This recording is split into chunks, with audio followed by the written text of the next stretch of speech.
Xwing? Great. We're saved.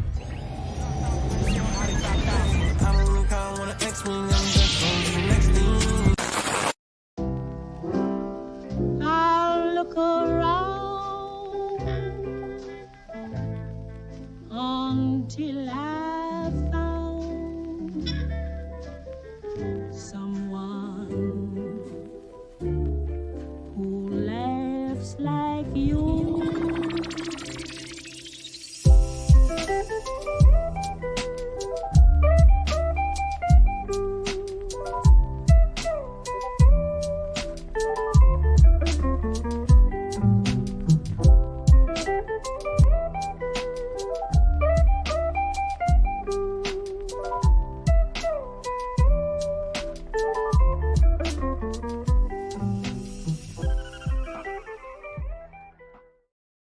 What's up, everybody?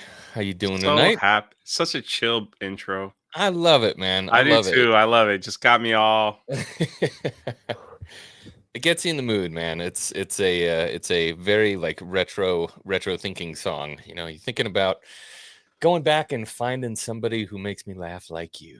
You know, the old Star Wars that we love. How you doing, buddy?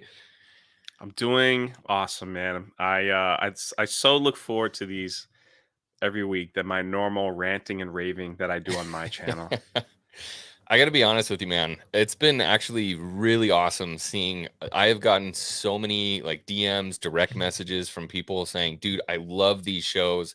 Please keep doing these shows. Like, it's so refreshing to be able to laugh and smile and talk about Star Wars for the first time in God knows how long. You know what I mean? Well, we got a lot more. I think Xwing should put these on a podcast on iTunes and Spotify. I don't know how to do that. It's really easy. You make all these cool intros, man. It's very easy. That's all I'm good at. I try to make it look like I know what I'm doing, but I have no idea what I'm doing. We get to the point where they're 2 hours long. We get their topics. It's good stuff. Yeah. And the topic today, Revenge of the Sith. You guys have been waiting for this one. I mean, even at Phantom Menace, you guys were like, Revenge of the Sith, do Revenge of the Sith. Yeah. We're here, baby. Possibly the most loved prequel movie. I would say definitely the most accepted prequel movie out of the three. Revenge of the Sith is my favorite Star Wars movie of all time. It doesn't change, period. Your favorite. My favorite. Damn. It used to be Return of the Jedi, and then when I saw episode 3, I was like, Gah. It was awesome. It was awesome. Well, it gave us more of what we wanted, right? We got more killer lightsaber fights. We finally got the thrilling conclusion to Anakin's story. We got the fight between Obi-Wan and Anakin, and we found out why the babies went where they went and how they got there. Yes. And of course, it wasn't a perfect film. Some things I would change, some cringy moments. But all in all, the heart and soul of Star Wars is there. And we start right off, man. Dun, dun, dun, dun, dun, dun, dun, dun, dun, with the Jedi. They're in their little ships, man. And you see ships blow up and all this stuff happening. And you're just like, what is going on? Woo! I still think to this day, if we're talking about openings for Star Wars, I think that's my favorite opening. It's so good. Yeah. You're never going to beat. There's the iconic part of A New Hope, right? Where, you see the Tantive go by and the Star Destroyer comes in. It's like, oh my God, this is the beginning of Star Wars. But you want to talk about epic? I have no idea what's going on, and holy shit, what am I watching? You just hear like Revenge of the Sith. Boom, boom, boom. Yeah. Boom, boom, boom. And the two little, and then it hits you with Obi-Wan and Anakin. Yep. And they're talking. The opening fight scene. All right, so let's try to stay here. We'll try to do this in partments. All right. Yeah, I'm good with that. All right, because if not, I'll be like, you remember that scene? And that's all right. We'll try to do this in compartments. We'll do the opening battle scene all the way until they get inside the ship. All right, let's just knock that part out first. All right, wait, before you start, I gotta say what's up to the chat. Yeah. Absolutely. Chat is MVP. Always will be. What's up, chat? Good to see you guys. Once we get going. And I love it too. We got people in the UK that are like, damn it, I want to stay up for this. I'm not going to make it. That's okay. Catch us on the replay. We appreciate you being here, saying hi and what's up. What's up to all my members that are here? Corso, Georgie, Kings, good to see you guys. Evan Martin is here. What's up? Cody Eichholz, what's up, homie? Ronnie is here. Oh, I'm going through my unofficial little brother. Matty Childs has been catching a bunch of streams lately. Good to see you, man. John Graber, the Space Jockey, is here. What's up? King's Advisors is here. Good to see you. And then obviously I just can't go through everybody to start this one off. Darth Maximus, what's up? And I see a lot of my other good friends in here. Wizzy, I see you. What's up? Novavon, I see you. And we have a special guest, somebody I don't think we've seen you in a chat before. Dreaming Tabitha, nice to see you here. Thank you for taking part in this nostalgia dump that we're about to drop for Revenge of the Sith. It's okay. Go ahead. All right. So one of my all-time so good is they're fighting in space, and one of the clones is being attacked. He's like, I can't get him off me. And Anakin's like, I'm going to go help him out. Yep. And that is Luke Skywalker. That is the heart of Luke Skywalker. That is the heart of the Skywalker family. Anakin, who's probably at this time one of the, if not one of the top most powerful Jedi in all, existence. He's up there. He's up top 5 easy at this time. Amazing in pilot. his life. Huh? Amazing pilot. One of the best. And yet, in the middle of this battle, he wants to break off from his mission just to help a lonely clone. You know what I mean? Just to help a lonely clone.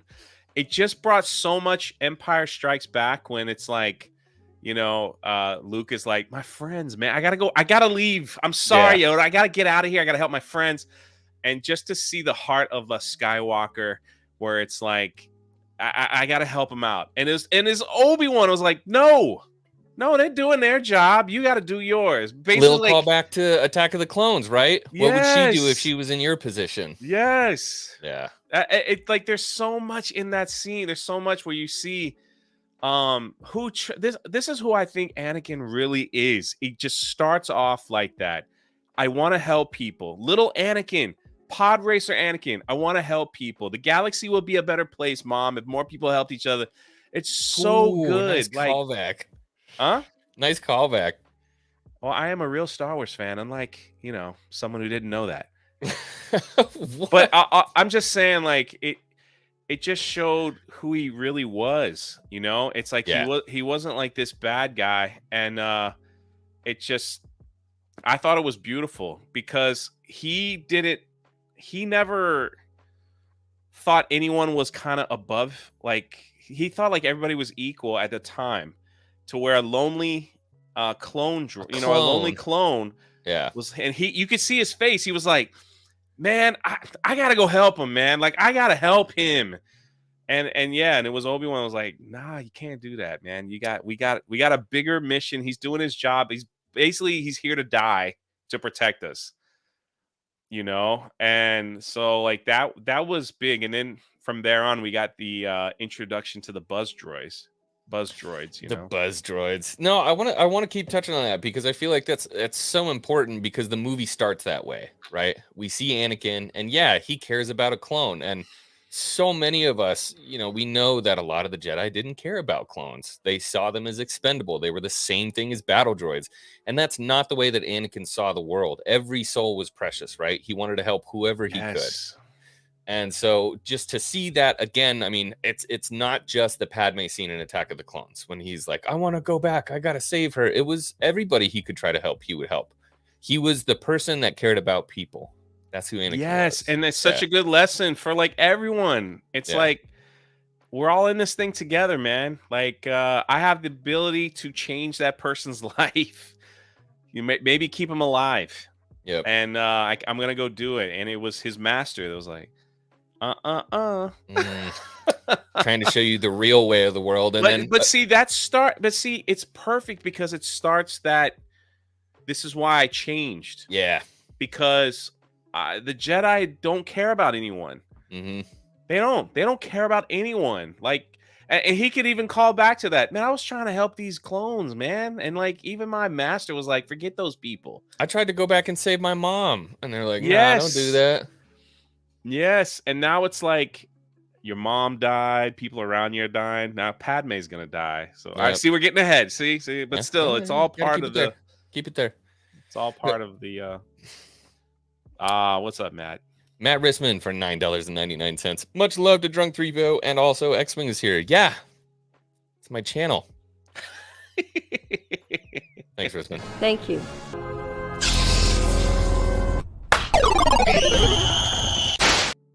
We're getting ahead of ourselves again. I We can't know. get there. We can't go there yet. And we had So, like yeah. we had the Buzz droid show up, and then it got a little. A Get lot him, of people say R2. this is where they don't like it. Yeah, this is where they say, all right, they don't like the space battle because you get the buzz droids, and then there is that kind of weird moment where it's like it goes back to him, and he's like, Watch out! Get him, R2. R2. Yeah, the dialogue. It's the cringy dialogue, man. That George could have got some help with to make it a little more less cheesy. Yeah. So that's the biggest problem with all the prequels, in my personal opinion, is that the dialogue was just kind of weird. Dude, if you listen to George talk though, that's totally George talk. I know, and that's the thing. It's like it that's what makes it cheesy too. So then Anakin is there, and he says, yeah, get him R2. Come on, George. you're a genius, George. Write it down. I'd give anything to have it back. But then, yeah. See, they're not so bad after like all, mean are they? tweets. Are they Mean Star Wars tweets people? back. They're not. Prequels aren't so bad after all. Yeah. Then we saw the mighty end to R4. Oh my God. He lost his head in the heat of battle. And why he lost his head? He was like, "Ooh." That was the worst, too. He's just like, oh. Poor little bugger. And then, so we get up and Obi-Wan's like, have you noticed the shields are still up? Sorry, Master. There's a little roll, but that was so cool, though. I mean, like, that just shows how OP that guy is, right? He's like, oh yeah, I forgot. Let me take care of that real quick. Just does a little barrel roll and then blows the shields out. Well, that's why like some of the, Ewan McGregor and Tabitha brought up Liam Neeson. A lot of those people changed their lines while filming, and Harrison Ford talked about that working with George. The whole "I love you, I know," like that whole all that stuff was changed out of the script. And because they were like, what you got written for me is kind of dumb, George. I'm going to say this instead because it's cooler. And George is just like, yeah, George Lucas like, sure, no problem. Yeah. Do what you got to do. So, but you have Hayden Christensen, who's like fresh actor. Yeah. Who is not seasoned like these other ones are. Like, not like Ewan McGregor, who's been through movies and, Liam Neeson's and things like that. It's like who's had the experience. So yeah, Hayden's like, even I'm the gonna lines nail these lines. Yeah. So Hayden just did what he was told, and he got a bad rap. A lot of people they crapped on him a lot, and Dude, that pisses me off to no end. Because I think it was exactly who he was supposed to be. So they blast the shields open. They get into the building. And pop the cockpits and do the Jedi flip out. Oh, that was so sick. And then like Obi-Wan's just talking to R2. R2, can you take care of like this? Like it's casual. Yeah. Then you have the R2 scene that was kind of like I knew why they threw that in there. That's definitely for like the younger audience. When he shoots oil on over. Well, have you seen the deleted scene? You have to have seen the deleted scene where they're speaking droid. Yeah. I can't believe that made it to the point where they had graphics finished for that. And they were like, should we put it in? Like, I don't know. Like, thank you, God. You stupid little asteroid droid. The other deleted scene in that film, too, was when one of the other Jedi gets killed by Grievous. Oh, my gosh. What is her name? She was She was one of the people that looked like Ahsoka. Shakti. Yes, Shakti. Shakti was killed by Grievous, and that was removed from the film. I don't know why. That was pretty awesome. That'll be an awesome. interesting conversation because we're coming up on him. There's two things we got to talk about, but one of them is General Grievous, and was he given the treatment he should have been given in this movie? Because you've seen the Tartarovsky's Clone Wars. That guy was an absolute savage, like real scary savage. And in this movie, he's not as scary. I mean, he's sketchy, but he's not as scary, I would think, as the Tartakovsky. Well, Whatever. that cartoon came out later, right? It didn't come No, out. that was 2003. That came out in the middle. Yeah, it came out before Revenge of the Sith. That's right. Yeah, It came out in the middle because you're right. You're absolutely right. Because I was one of the few people that knew why Grievous was coughing. Yeah. Because Mace Windu hits Crushed him with his the little- Force, like yeah, right crushed at his the little rib end cage. after he captured. Yes, that's right. And so everyone's like, "Why is he coughing? What's wrong Yeah. with him? Is it the Zarmer?" It's like, no, man, Mace Windu did that. Yeah. When did I miss that part of the movie? Mace who? No, it's a cartoon you had to watch before. A cartoon. Yeah, that's what I wish they happens. could have used Dirge. Do you remember Dirge from that? No. Dirge was the dude on the swoop bike. Oh, the- yes. And Yes, he, yes, he yes, was yes. made of like 1,000 worms, and then Obi-Wan gets inside him and just like pah, Yeah. blows him up. Dirge would have Um, been such an amazing villain. I had no problem with Grievous, but I still think it would have been a better call if it was Maul as the Grievous character all the way through. Right. So instead of General Grievous, it was Darth Maul, and because then you have Obi-Wan and Darth Maul, one bad fight at the end. You know, he's fighting for his master, and he's got to you're in charge of the droid army, and something like that. That's what I had. That's a Jay personal wish. But I didn't mind the Grievous character. In the teaser trailer, they teased the guy with multiple lightsabers going after Obi-Wan. Yeah. The only issue is when you show something like that, Obi-Wan is safe because he's not gonna die. So you're like, you can't be like, "Ooh, is Obi-Wan gonna make it?" Of course he's gonna make it. He's in the next movie. But that's any prequel content. I know. So it's it's hard to pair a villain against Obi-Wan Kenobi in the prequel setting because it's he's gonna win or something like that. That's why I thought it would be kind of cool to have them all the way through. Yeah. But we always get ahead of ourselves. They make it through the ship. Grievous got that drunk 3PO cough. Yeah, he did. Goof cough. They make it through the ship, and then you have the Emperor sitting on a throne in chains, and Dooku makes Dooku comes in and just wants to show off. He comes love in, it. He does the triple flip. Yeah. That's still my favorite. You've seen the clip where that got cut, right? Yeah. Oh, yeah.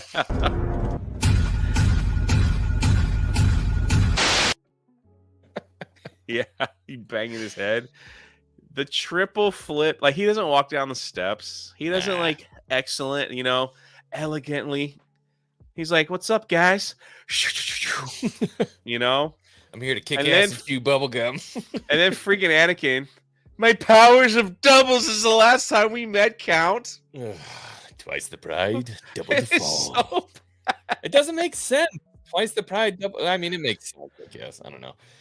So the way better version of that fight is the Revenge of the Sith novelization. Because you hear absolutely. everything that Dooku's thinking during that fight. He's like, "I'm whooping that ass. Like, man, they are never gonna touch me." And then all of a sudden, he's like, "They were toying with me this whole time." And Anakin's like, "You said, bitch!" And just comes in and just starts messing him up. And Dooku has this moment where he's like, "Everything I've done, everything that I've built, everything I've spent my life trying to build ends in this moment," because he knows he's gonna die. Because he knows these two Jedi are just way too strong for him, which is cool because, and kind of going back to the space battle and the novelization, you hear a lot more about how, Obi-Wan and Anakin were like galactic celebrities. Yeah. Everybody knew who Anakin and Obi-Wan were. You knew about them on the HoloNet, and if they show up on a battlefield, it's like the battle's won. I don't care what's going on. Anakin and Obi-Wan are gonna wreck shop. Yep. So when they show up in the Battle of Coruscant, everybody on Coruscant's like, "Oh my God, they're gonna save Palpatine. We win." Yes, thank God they're gonna get Palpatine. Absolutely. The novelization was probably the best novelization of any Star Wars. Agreed. The Revenge. If you have not listening to it, is just as awesome. The abridged version that's on Audible. It's so good. And but the Dooku scene, Obi-Wan gets put in a pinch. He gets knocked out. Anakin has one bad swing in that fight that I thought was kind of weird, where he tries to take his head off. Dooku hits Obi-Wan with a back kick. Oh yeah, I wasn't so that, and then the scene when Obi-Wan's running up the stairs and he's going up the battle, and the guy's like, "Shh." Yeah, it was kind of clinky. It was a clinky. But once they get closer to the Emperor, Anakin's just like, he's like, "You have hate, you have anger, yet you don't use it." And Anakin's like, "Okay," just like, dude, gets him in the crosshairs, and he's like, "Good, Anakin, just kill him." Cool he's too? like, "I don't know if I should do that. It's not the Jedi way." What's cool about that fight is, and the way that it was choreographed is the move that Dooku uses to take off his arm back on Geonosis. Anakin counters. Yeah. And that's how he gets him and cuts his hands off. I was like, dude, good for you, man. Yeah, he grabs him and it's like, there goes his hands. And then when when Palpatine looks at Dooku and it's just like, yeah, kill him now. Like, you failed, you idiot. So yeah. Everybody's always here. Let's hit the super chat and then I'm gonna ask you a question. King's Advisors for 5 says, y'all jumped ahead, should have started with the fact of the game coming out before the movie and all the side parts that weren't in it. Yeah. Yes, I was gonna bring that up. There was, I think they shot an hour of extra footage of that first scene of rescuing Palpatine, and they never used it in the movie, but they put it in the game. And I never got to play the game. So I played the game a week before the movie, and it was a big mistake to play the game before the movie. I stayed up for like 2 days straight, man, and finished the whole game, because every time you beat a section, they released a clip of the film. Yeah. But in the movie, in the game, there was a longer fight with Anakin and Mace. There was a scene in the library where Anakin picks up the librarian and sucks her in and just kills her. And I thought that was going to happen in the movie. Didn't happen in the movie. The Jedi Temple was huge in the game. That didn't happen. It happened, but we just saw, there wasn't a lot. So there was a lot. The clips that they gave out in the game were nothing burgers. So it was nothing, but the game was cool. It was a walk through the entire film with half of it not being in the film. But you were expecting Anakin to storm the Jedi Temple and have 30 minutes in there where he's just massacring going Jedi ham. With the And 501st. So the one scene where he fight, it's so quick in the movie, and it's only on the holo recording, where Anakin is fighting the Jedi duelist trainer. Sindralig. Yeah. Nick Gillard. That in the game was like one of the hardest things to do. Yeah. And you're fighting him and like things are flying and all this stuff. And it's like, that was awesome. And you're thinking, that's going to be cool when he goes in the Jedi Temple. And the guy that helped train Anakin when he was younger was like, really, Anakin? Oh man, I trained your butt, man. Let's go. And like, but no, they just show it real briefly in the holo recording. 2 seconds. And Anakin's just like holding their arms like, you're trash. Yeah, if you don't really know like who he was, that scene just kind of flies by. But you remember why his name is Sindralig? No. Sindralig is Nick Gillard. And what's that? Nick Gillard's the guy who choreographed the saber fights, and he's the one who plays He Sindralic. didn't choreograph all the saber fights. Not all of them, Okay. but Nick Gillard was the choreography dude Okay. for So that's why they did that. yeah, Sindralic. That's kinda is cool. Nick Gillard. Yeah, it's a play on his name. So did Dooku know that Senator Palpatine was the Emperor, and right there in front of him? Yeah, Okay. yeah, dude. He That was 100% that was knew. an old debate back in the day. That's all that he thought the Emperor was somebody different than the senator that was chained in front of him. No. It's like he didn't. That's know why he that- never said anything when he was like, "Yeah, kill him now." That's the Oh. Emperor, Anakin. Don't kill me. So that was going to be my question. Is why didn't Dooku say anything? So, I mean, if you go back to the Revenge of the Sith novelization, it lines that out in the Revenge of the Sith novel. Yeah, He yeah. knows exactly who that dude is. Yeah. And I don't remember the reasoning for why he doesn't say anything to Anakin at that time, but he's basically just like, bro, he's paralyzed with fear. He's like, my life's over. What's the point of anything? Like, Yeah. I'm ruined. And then Anakin's like, peace. Zack! Just cuts his head off.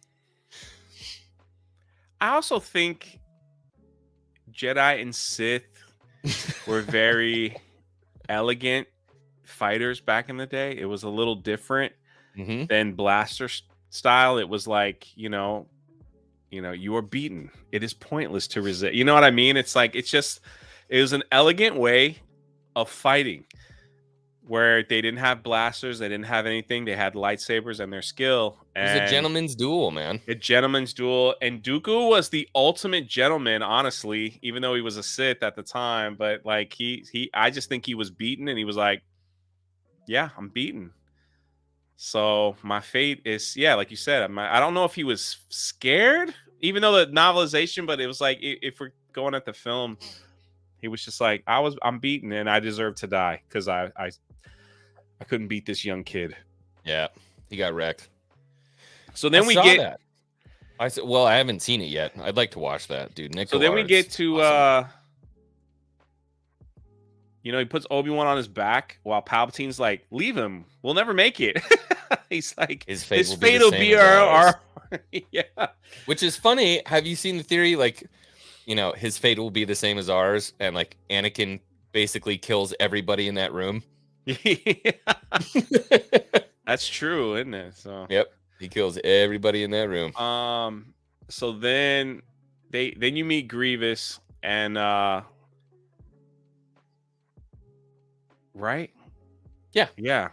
So they go into the hallway, right? Yeah. And then they get captured they in get the captured, ray shield. and then R2D2 gets fly. All right, my biggest cry about the first scene was R2D2 because they had that R2D2 scream like every 5 seconds. It got a little annoying. So he comes in, he screams, he distracts the guard, he screams. When they're trying to land the thing, he screams like 3 times, and it just was Really? like, yeah. I think they counted it. There was like 7 R2 screams in the period of 15 minutes. That's too It was much. like it was overkill. Just I don't next time you even watch it, remember just that. count them. Yeah, that's weird. Now I'm never gonna be able to unsee it or unhear it. Unhear it.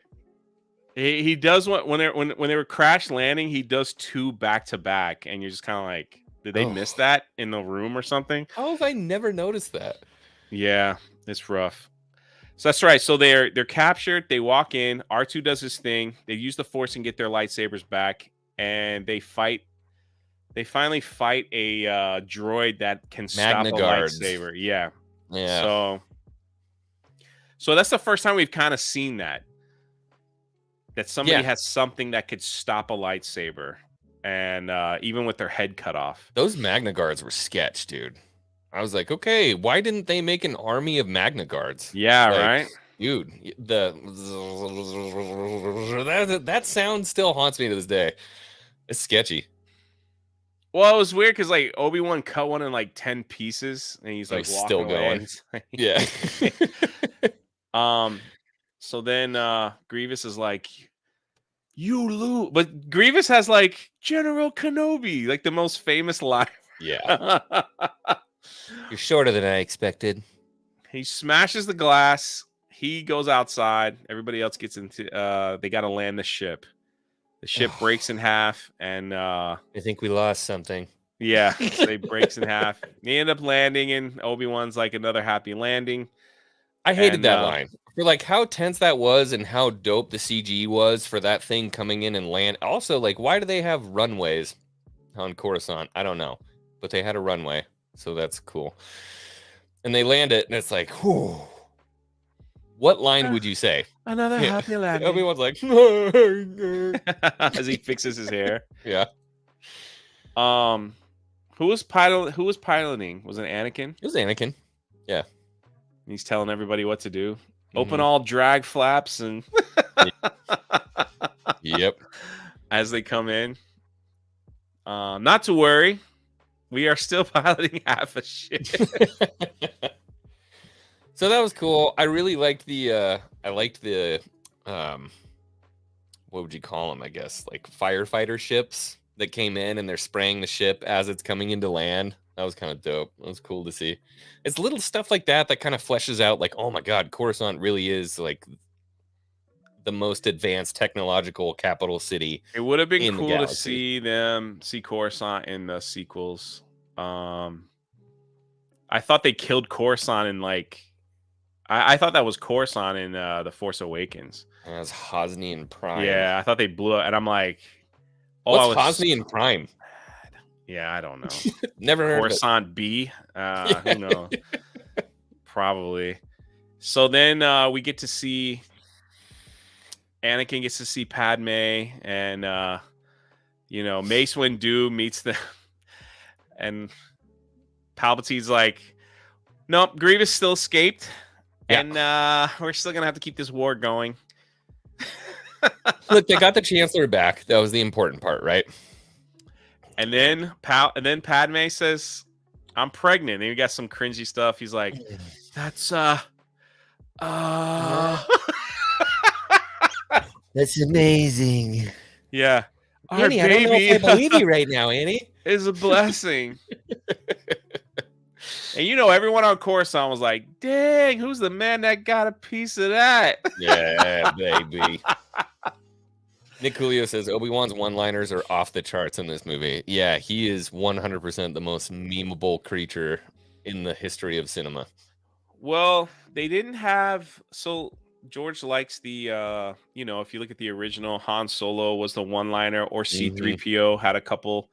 And so he didn't really have that character, so he kind of bled that onto Obi-Wan Kenobi. At least for the first half. I think after Order 66, it was like there's no more games left, man. That was Could you imagine if he was throwing one-liners after that? He was like devastated. That it's wild to see Obi-Wan's, I don't know, man, trying to live up to Qui-Gon Jinn and failing, and then having your brother turn on you. That's a discussion for the end of the movie.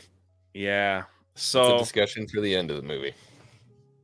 Oh, hey, you know what? Actually, wait, before we go any further, we got 48 people here. Hello, everybody in the chat. I see so many of my good friends.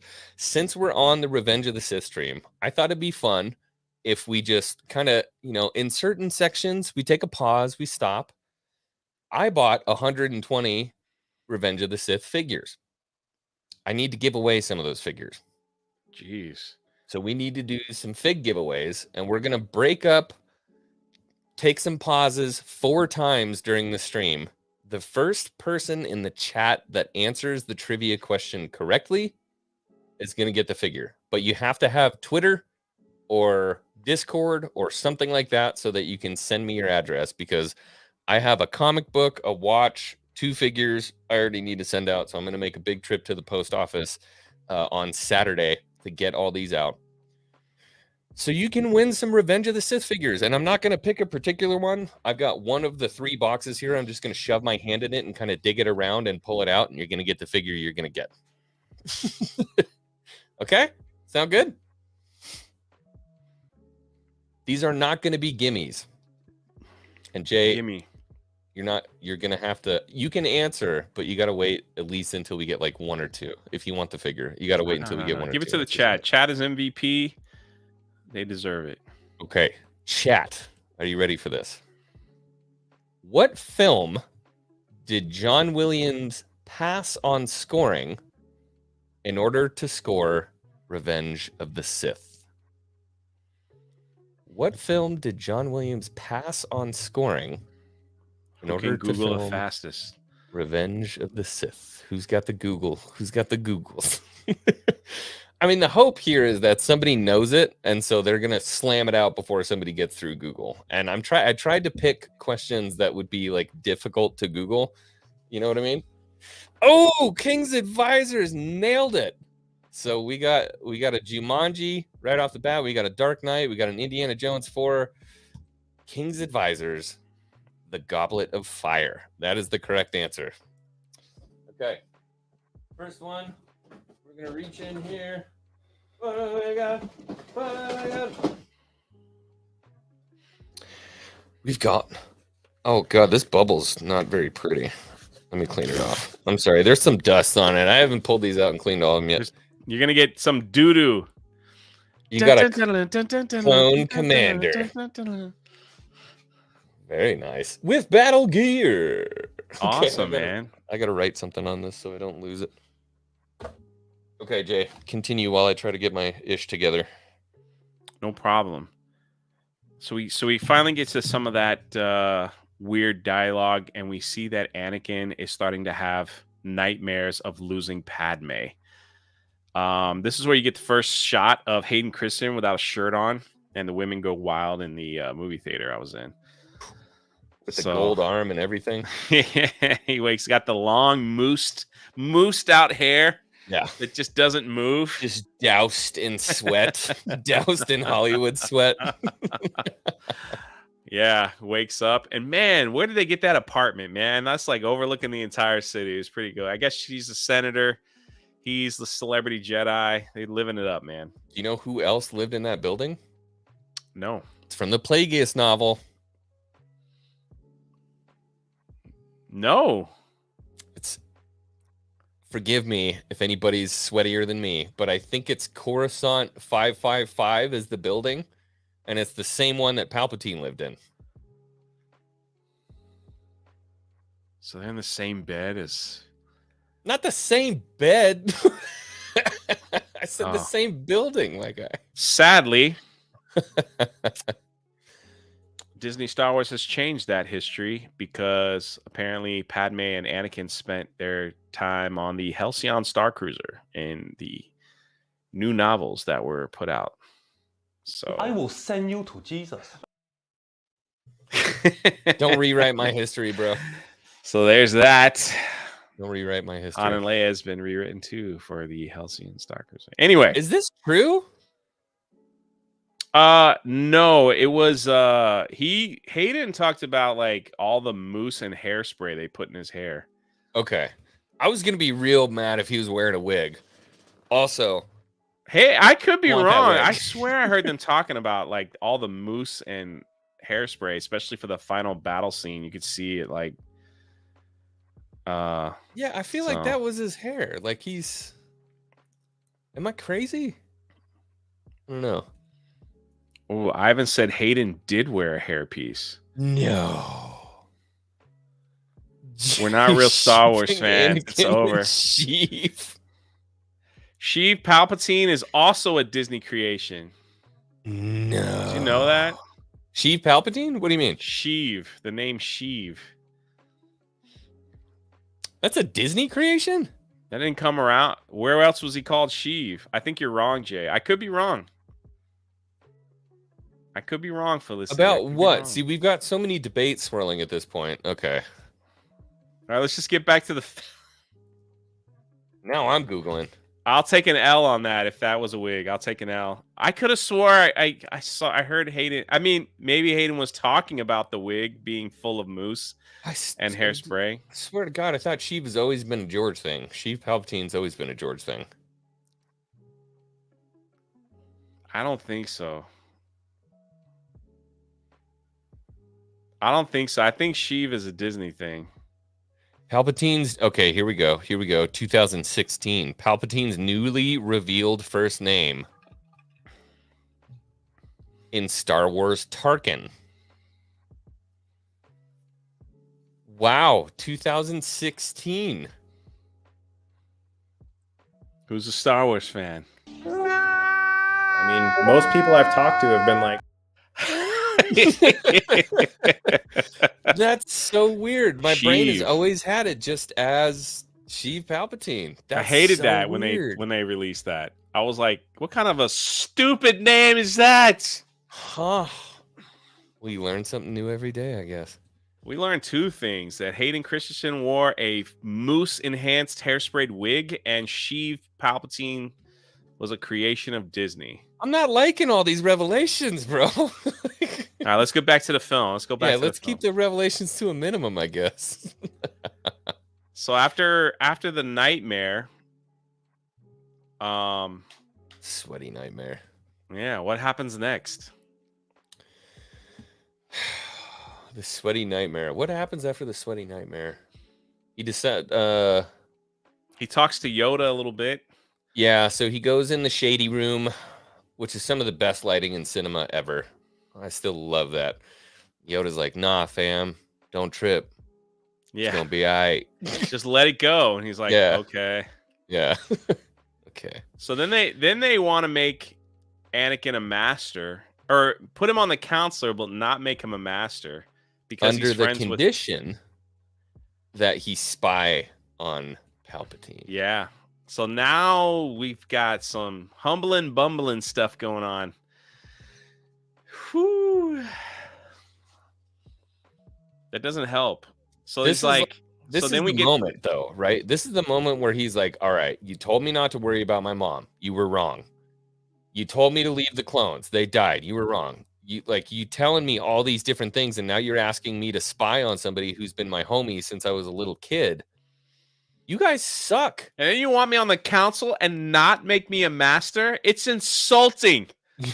Take a seat. I have it. You want to put me on the council and not make me a master? What? Yeah. It also, and then they talk a little bit about his arrogance. They're like, yeah, he's a little arrogant. And they're like, and Yoda's like, yeah, new Jedi, man. They were just ripping on his ass. Yeah, I'd be mad too. Of Take course, a seat, young Skywalker. Listen, your whole life, yeah. My mom died because of you. You don't take care of people like I thought you did. My whole life, you've told me I'm the chosen one to bring balance. So now you want to I'm going to be the first guy on the council and not be a master. Yeah, I keep trying to help people like you said we were going to do. And you're like, no, put the Jedi Order first. Put the war first. Like, screw you guys. What kind of insult? Dude, yeah, you're right. They're smacking him around who's supposed to be the chosen one. He's been told this. And then you got Obi-Wan looking at him like this.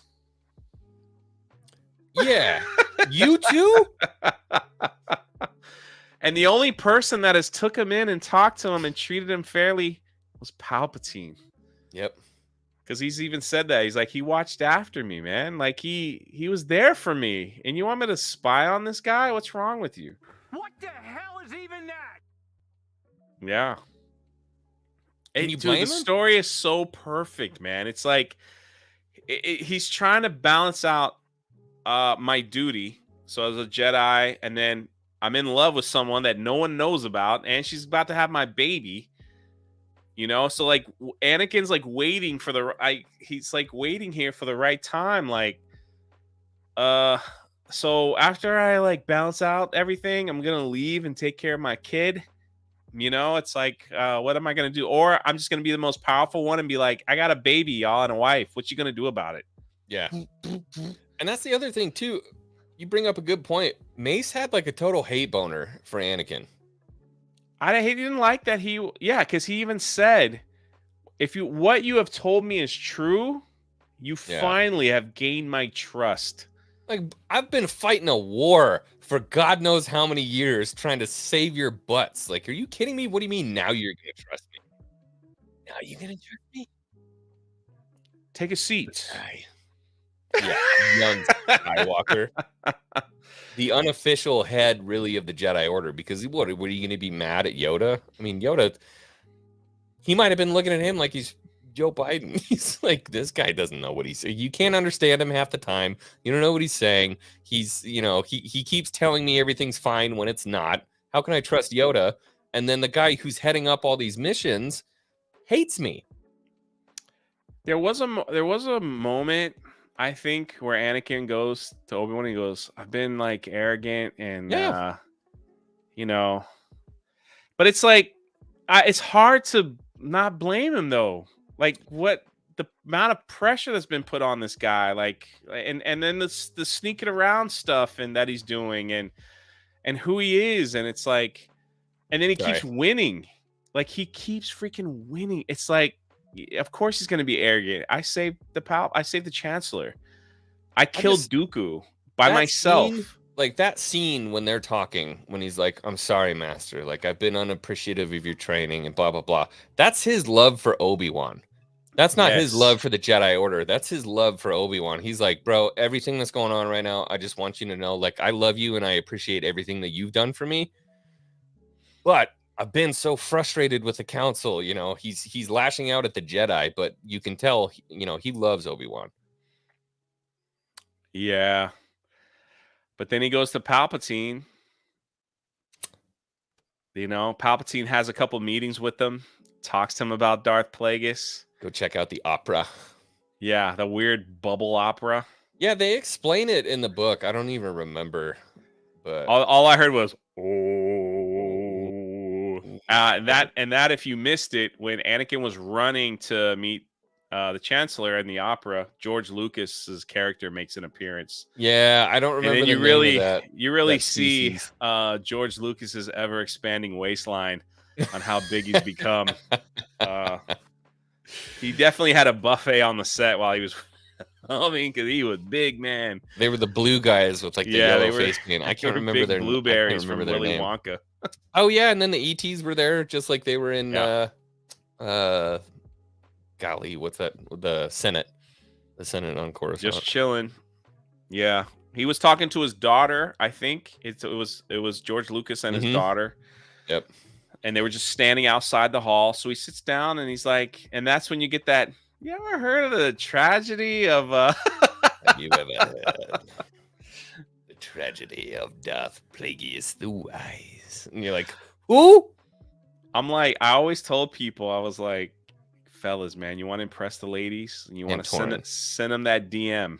Have you ever heard of Darth Plagueis? Yeah. See if they answer back. If they answer back, yes, they're all yours, man. You've got to keep her. If they're like, screw you, nerd, move on to the next one. I've seen that a lot on like dating apps. Guys will send hello there. And if a girl sends back General Kenobi, you're like, put a ring on it. Yeah, it's kind of funny. All from episode 3. Yeah, Papa Noida Pantora. Yeah, it's funny. There's been like a massive cultural influence on Gen Z with Revenge of the Sith.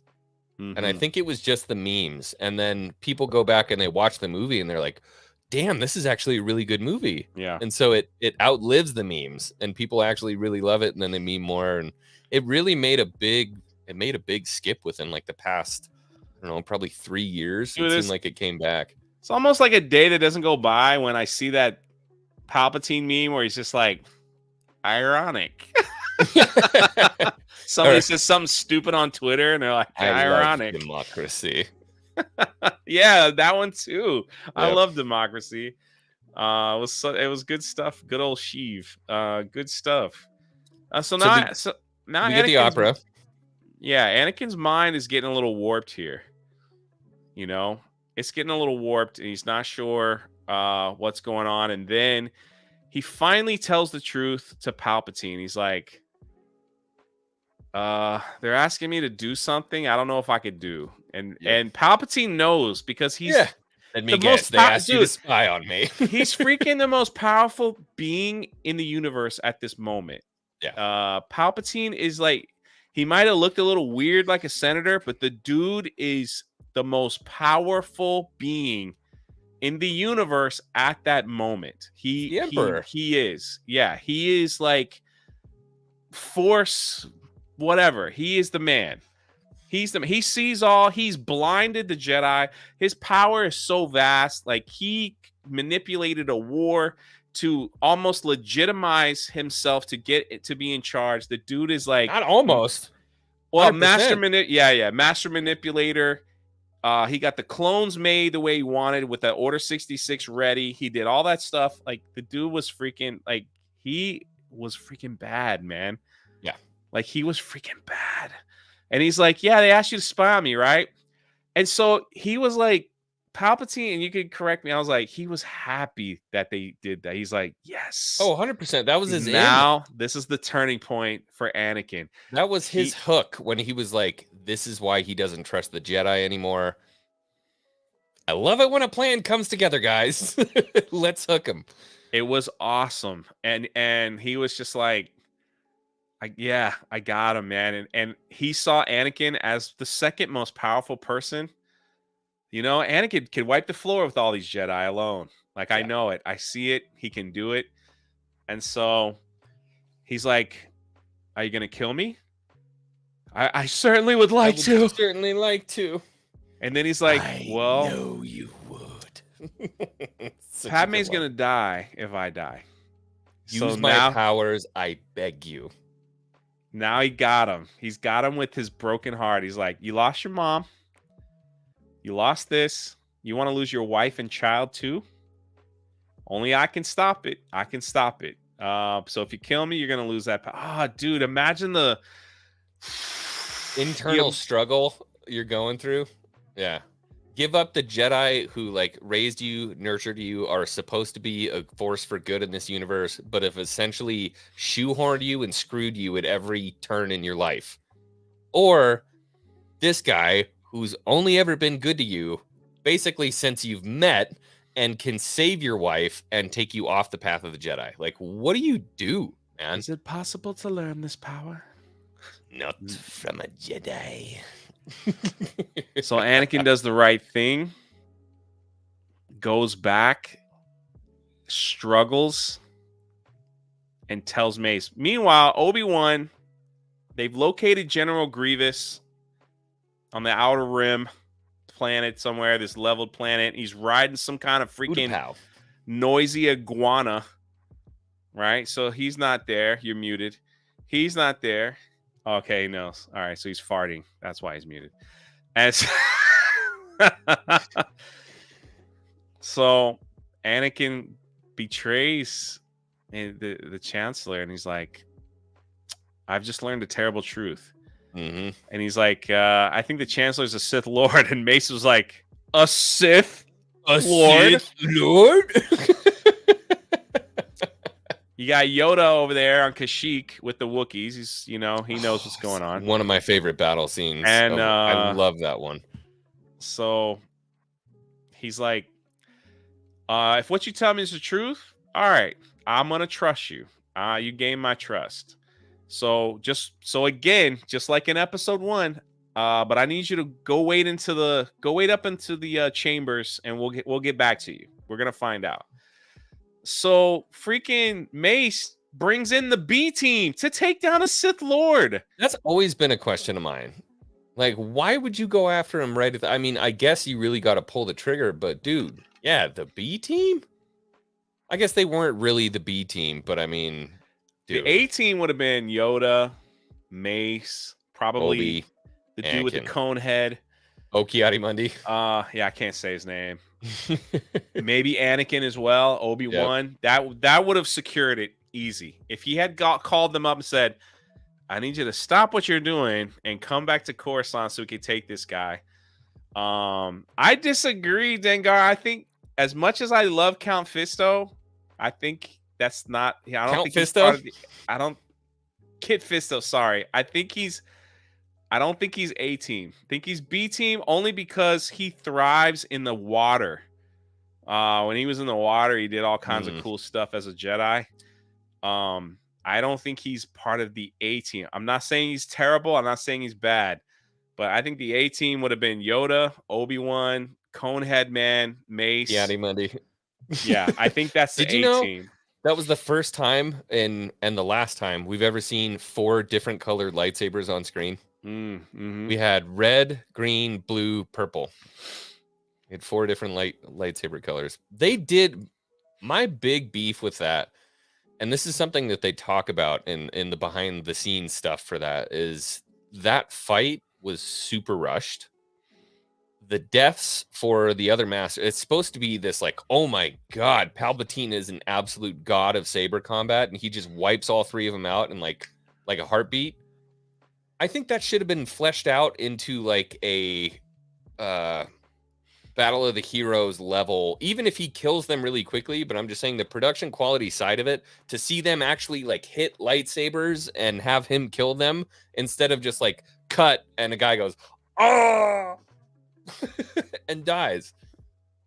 Okay, That part Dengar kinda is pisses me roasting off. me because he's mad that his pathetic Jedi that he likes so much was mowed down in the first second while he stood there and just died under Palpatine. A lot of them stood there. So, all right. So who did he bring? All right. So who did he bring in? So you got Mace. I don't This- remember the bullhorn guy. I don't know him either. He was a waste. So he's like, literally, Mace Windu turns around and goes, "Are you a Jedi? Can you come with me? Are you a Jedi? Can you come with me? Are you a Jedi? Can you come with me?" So he's like, "We're gonna go talk to somebody." So they walk in, and they're like, "Hey, we're gonna arrest you, Chancellor." And he's like, "Oh, it's treason then." He brings it's Aegon Kolar, I think, is one of them. He's the one that kind of looks like Oh yeah, Bill has like it in the Maul. chat. Eth Koth and Aegon Kolar. Eth Koth. He's the one with like the downturn horn the bowls, Down and then syndrome Aegon Kolar Jedi. is the one who kind of looks like Darth Maul. He looked Yeah. like a deer in headlights. What he looked like. Yeah, they died. So, fast. They died show real up, fast. and Mace is like DC-10. overconfident. That's his name. And Mace Windu is super like, yes, this is showing the arrogance of the Jedi. You're under arrest. Everybody pulls out their saber, and we're all like, it's going downtown, baby. This is the fight of the century that's gonna happen. Palpatine, we see Palpatine's lightsaber for the first time, and you're just like, what the heck? And then it happens. The world famous Palpatine corkscrew attack.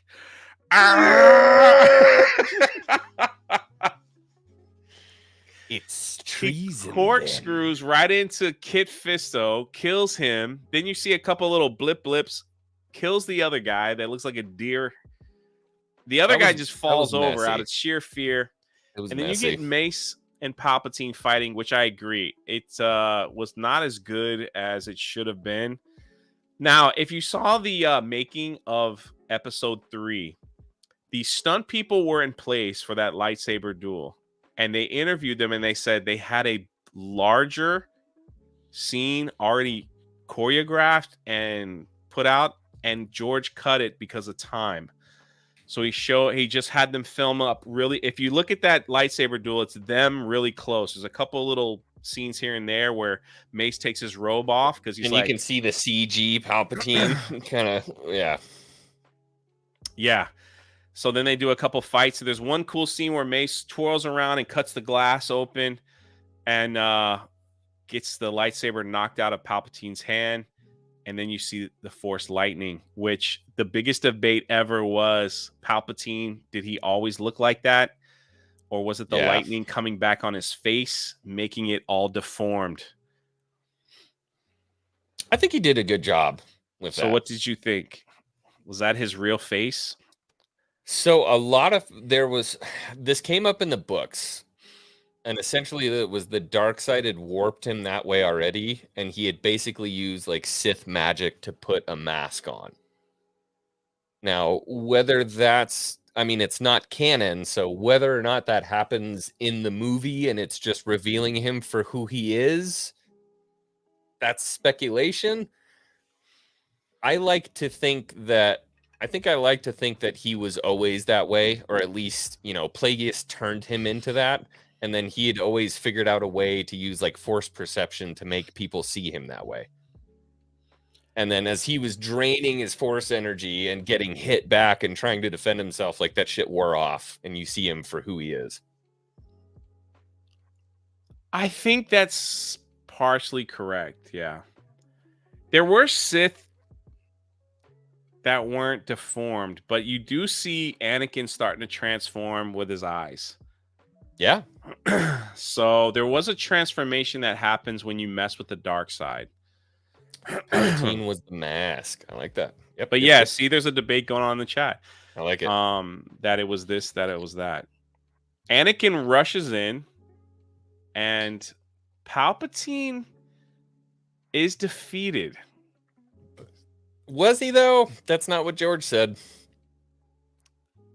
That's what we saw when That's what we Anakin saw. came in. Right. So then it's like, I gotta kill him. And he's like, no, he's got to stand trial. And that's when Palpatine's like, got him.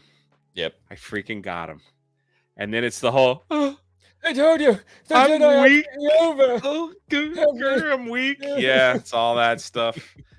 It's like, I got him, man. And then as soon as Mace did that, I'm gonna kill him. Gets his arm cut off, and you hear him, ah! And then Palpatine's like, ah. It just sends him out of the freaking window. Right out the window. And he's just like, ah. Oh, I haven't seen it. Sorry. I'll get on my YouTube. My B-dog. I think Mace had him beat. So I tend to feel the same way, especially because of the stuff that they go on and they talk about in the novels about Mace Windu and his use of Vapod, and how the reason why he was basically unbeatable fighting a dark side user is because Vapod, basically you suck the dark side energy out of the person that you're fighting and you push it back onto them. So like a dark side force user could never beat Mace because he uses Vapod. So I like that more. You're getting a little technical, but yeah, I gotcha. that was Mace Windu's lightsaber form. And that was part I would of the have loved to have justification why his seen lightsaber was purple, was because it should be blue, but he harnesses some of that dark side energy, and blue and red makes a purple lightsaber. But in reality, Samuel L. Jackson said, "Hey, can I get a purple lightsaber?" Yeah. And George was like, "Okay, We've seen the clip. Yeah. Here you go. Here you go, Sam. You get a We'll see purple. what we can do. That's it." So then all the Star Wars, people are like, "Oh my God, we got to write this in somehow." What are we gonna do? I don't know. We gotta It's make purple, blue, something and up. red. That makes sense. Yeah, it's like let's make a make new something really lightsaber cool. style. Let's type it up. Yeah, I missed that kind of explaining away. That's good explaining away. Yeah. But no, Matt that was the Rissman- truth. This story with Samuel Jackson was like, I just wanted a purple one. He goes, Yeah. okay, you With got bad it. Mother effa written on it. And all the Encyclopedia Star Wars nerds at Lucasfilm are like, oh my We God, gotta what did explain you this do, away now. George? Oh. We gotta change everything. Matt Rissman, a member for 14 months. I can't believe it's been that long already. I love Kenobi so much. The culmination of his failures was the rise of the Empire. What a loser.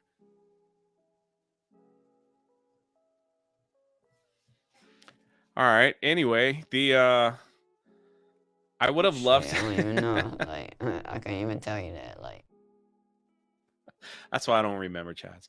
No, I do. I would have loved to have seen Mace and Anakin fight because that was in the video game. I think that would have been, of course, because I'm a Star Wars fan that loves lightsabers and Jedi. So I couldn't. Fake fan. Yeah, I just need all of it, and then because the whole theory is like, ooh, Darth Maul versus Vader. You've seen it all. What if Yoda fought Darth Maul, and what if Qui-Gon fought the Emperor, and what if who wins, and who wins that? Who wins Mace and Anakin? Who wins? It's like it's the long debate that we could talk about over and over. Yeah. Get that corn out of my face. Yeah. We're supposed to be enjoying our Star Wars conversation. So now we have the what have I done? And the transformation was a little weird because he's like, I pledge myself to your teachings. And then And they then, messed like, with Palpatine's voice in that when he's it was talking to weird. him. It was Yeah. changing. It was like Mr. Rise. Robotnik. Yeah.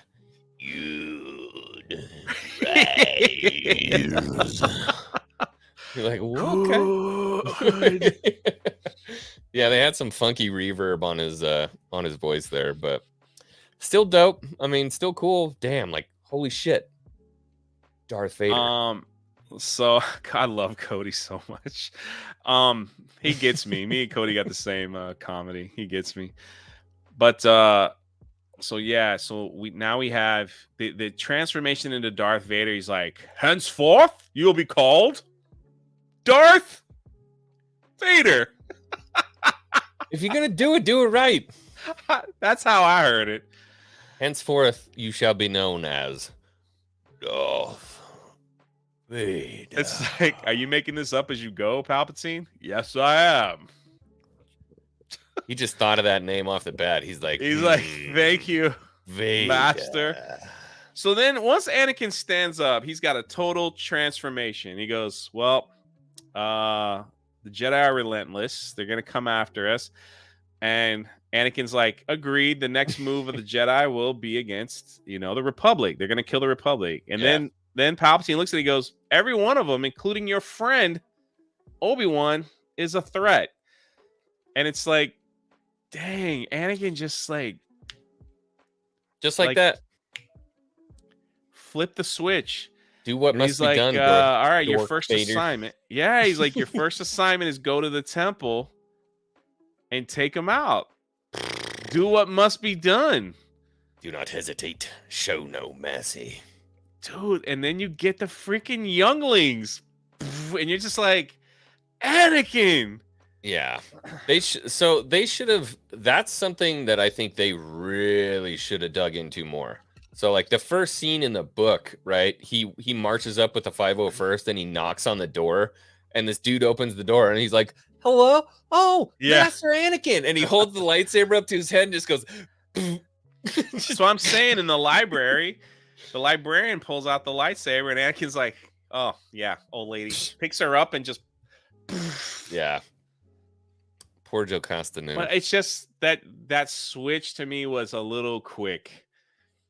There wasn't much wrestling. It was more like, what have I done? I could see Anakin running away with like the run. Like, what have I done? And Palpatine's like, go after him, bring him back here. And like try to explain to him that he did the right thing. Do you remember did you see the behind the scenes of that little there was like a little vignette about when Anakin walks in and sees the younglings, and that little kid, I think his name was like Jake Ross or something like that. He goes, "There are too many of them, Master Skywalker. Yeah. What are we going to do?" And Hayden Christensen goes, "Bah!" Yeah. And that's why the kids step back. Such a good step back. Good stuff, man. So we got the temple and Anakin just goes ham. Yep. And then it happens. Execute Order 66. Man, that was probably the most depressing moment in Star Wars history for me. But before that, we had General Grievous and Obi-Wan fight, and you had Obi-Wan on that freaking iguana. It's like, that was a little annoying. What? That's like my favorite noise out of any Star Wars creature ever. Oh man, I just wanted it to die. I wanted that thing I wanted someone to shoot that thing and kill it. Well, When you the got your clone wish. shot at it, I was like, finally, peace. The lightsaber duel between Grievous and Obi-Wan was decent. It wasn't terrible, but you kind of like knew Grievous was at a disadvantage. Just because he's a Jedi, he could just push. And I think Obi-Wan knew that. He was a little arrogant. He just kind of dropped in. And that's when you get, hello there, General Kenobi. Yeah. I like when, and then we'll get to Order 66, but I like when Kenobi first gets there and those people with the backwards teeth are talking, and then they whisper in his ear, he's here, thousands of battle droids. And Obi-Wan's like, if you have any warriors, now's the time. And they walk away. They're like, Is he gonna do anything? He didn't say. Yeah. Utapau is awesome, man. I thought Utapau is like so underrated, and just that again, like I go back to Attack of the Clones, that moment where you see him drop in on the ropes and everything, and just start lighting people up, and the whole Battle of Utapau lights off. I wish we would have gotten more of that. I really like the clone battles, man. I don't know. Didn't say. It was He awesome. didn't say. And then I that's still don't know how he got away from his starfighter though. Like if you go back and watch the movie, how did he get away? Like what did he do to get off that platform without them noticing? Use the Force, man. I suppose. It's the only thing I could think of. I did not like when he was fighting Grievous and he was thrown off the edge and he was hanging upside down again. I think they pulled that card way too many times in the prequels. It was a constant. Obi-Wan's always hanging. Yeah, it's just like, and then every time he pulls himself up, he wins the fight. So he's hanging and he gets up and he's like, all right, let me get a gun. You know, uncivilized. And that's it. So it's like, I'm done. I won the fight. You know, and Commander Cody, we got to see like Commander Cody, who became a big star in his own right in the Clone Wars. You know, and then Disney kind of wrecked a lot of the Order 66 for me with some of the stuff that they, you know, brought out with the Bad Batch and, you know, some of these troopers and the chip inside their head and all that stuff. I got to use the restroom. Yeah. Xwing has a small bladder. I think he has 1.5. I think he has only a half a kidney. You know, I always wait, right? So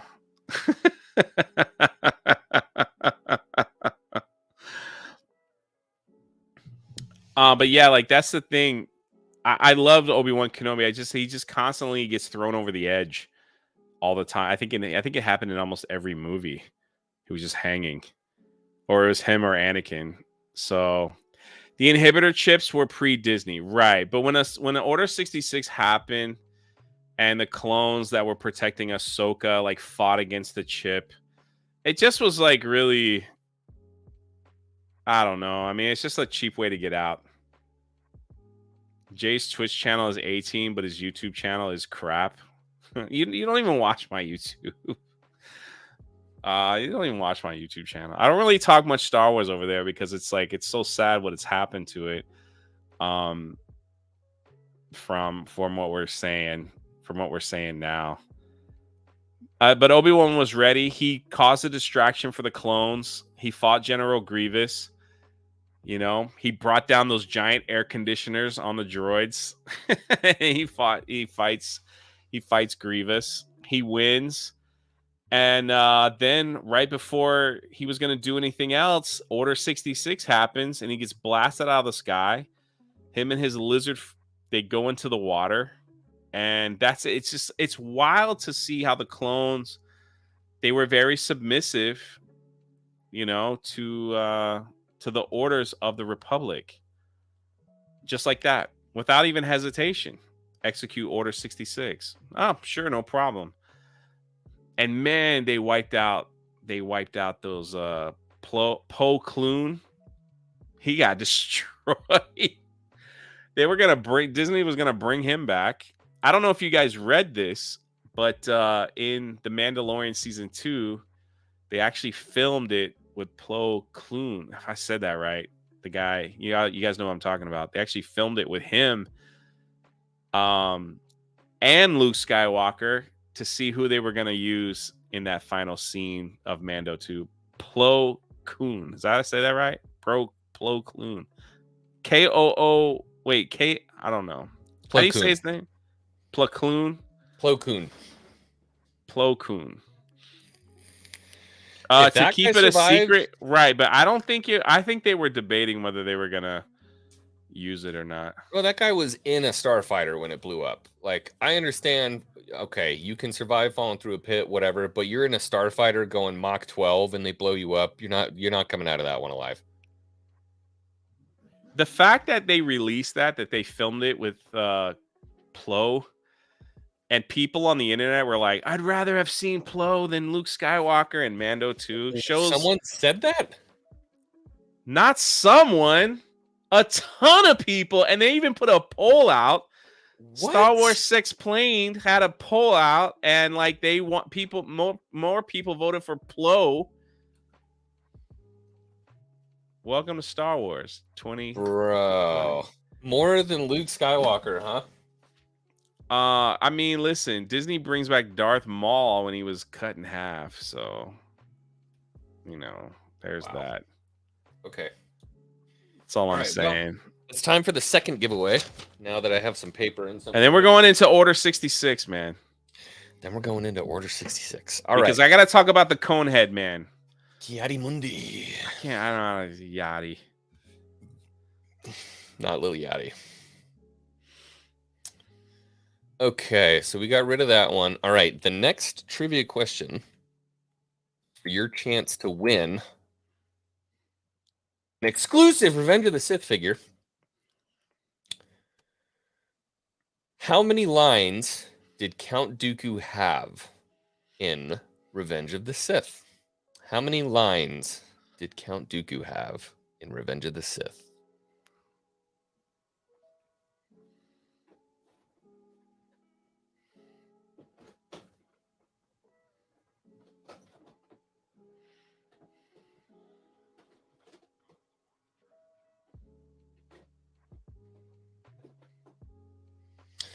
Looks like Reed got it with 4. Ooh. 4 lines. 4 lines in Revenge of the Sith. I thought Reed, Evan had it right. make sure 69. Make sure you hit me up on Twitter. Make sure you hit me up on Discord somewhere in there and get your address in so I can actually get these. You want sent. your address, phone number, and bank PIN number. If you can just give me. Wait, what did they win? Oh, I didn't even pull out the figure yet. Hold on, let me dig in. I gotta dig. We already did a clone. Let's do a different one. Unless you want a clone, then I'll give you a clone.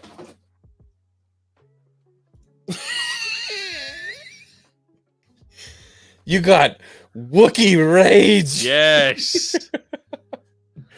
Wookiee Rage, Chewbacca. Look at that bubble. It's actually really clean, too. That card back's in good shape. Really good shape. I love it. Wookiee Rage. Reed McLaughlin. Any relation to Sarah? Can you get her on my podcast? Wookiee Rage. To Reed McLaughlin. Nice. Okay. Order 66. Some of George Lucas's finest work. Are you sad. Are you being facetious? No. It was like it set the tone, man. You got Conehead Man who stops on the bridge, turns around and gets blasted in the stomach. He's like, the worst part is too. He's like, "Come on!" Oh. I know, dude. It was so sad. He's like running. He turns around. Come on! And then they just like they pull up. Oh, dude, the scene. They like. He's like, he thought he was headed for glory and victory, and then just got murked. Then you got the Jedi on the speeder bike, man, and she's just she's just coasting, and the troops look at each other and they back up and like pow, pow, pow, and she blows up. What was her name? That wasn't. You go Luminara to is it? I keep saying Felucia. Is that the name of that color? Yeah, Felucia. Yeah, not Felucia. That Jedi's walking. She's walking, and she was a little chesty for a female Jedi, but. She just gets blasted into oblivion. You got Plo. He gets shot out of the sky. Like he's like, doesn't know what to do. He does the NASCAR crash. He blows up.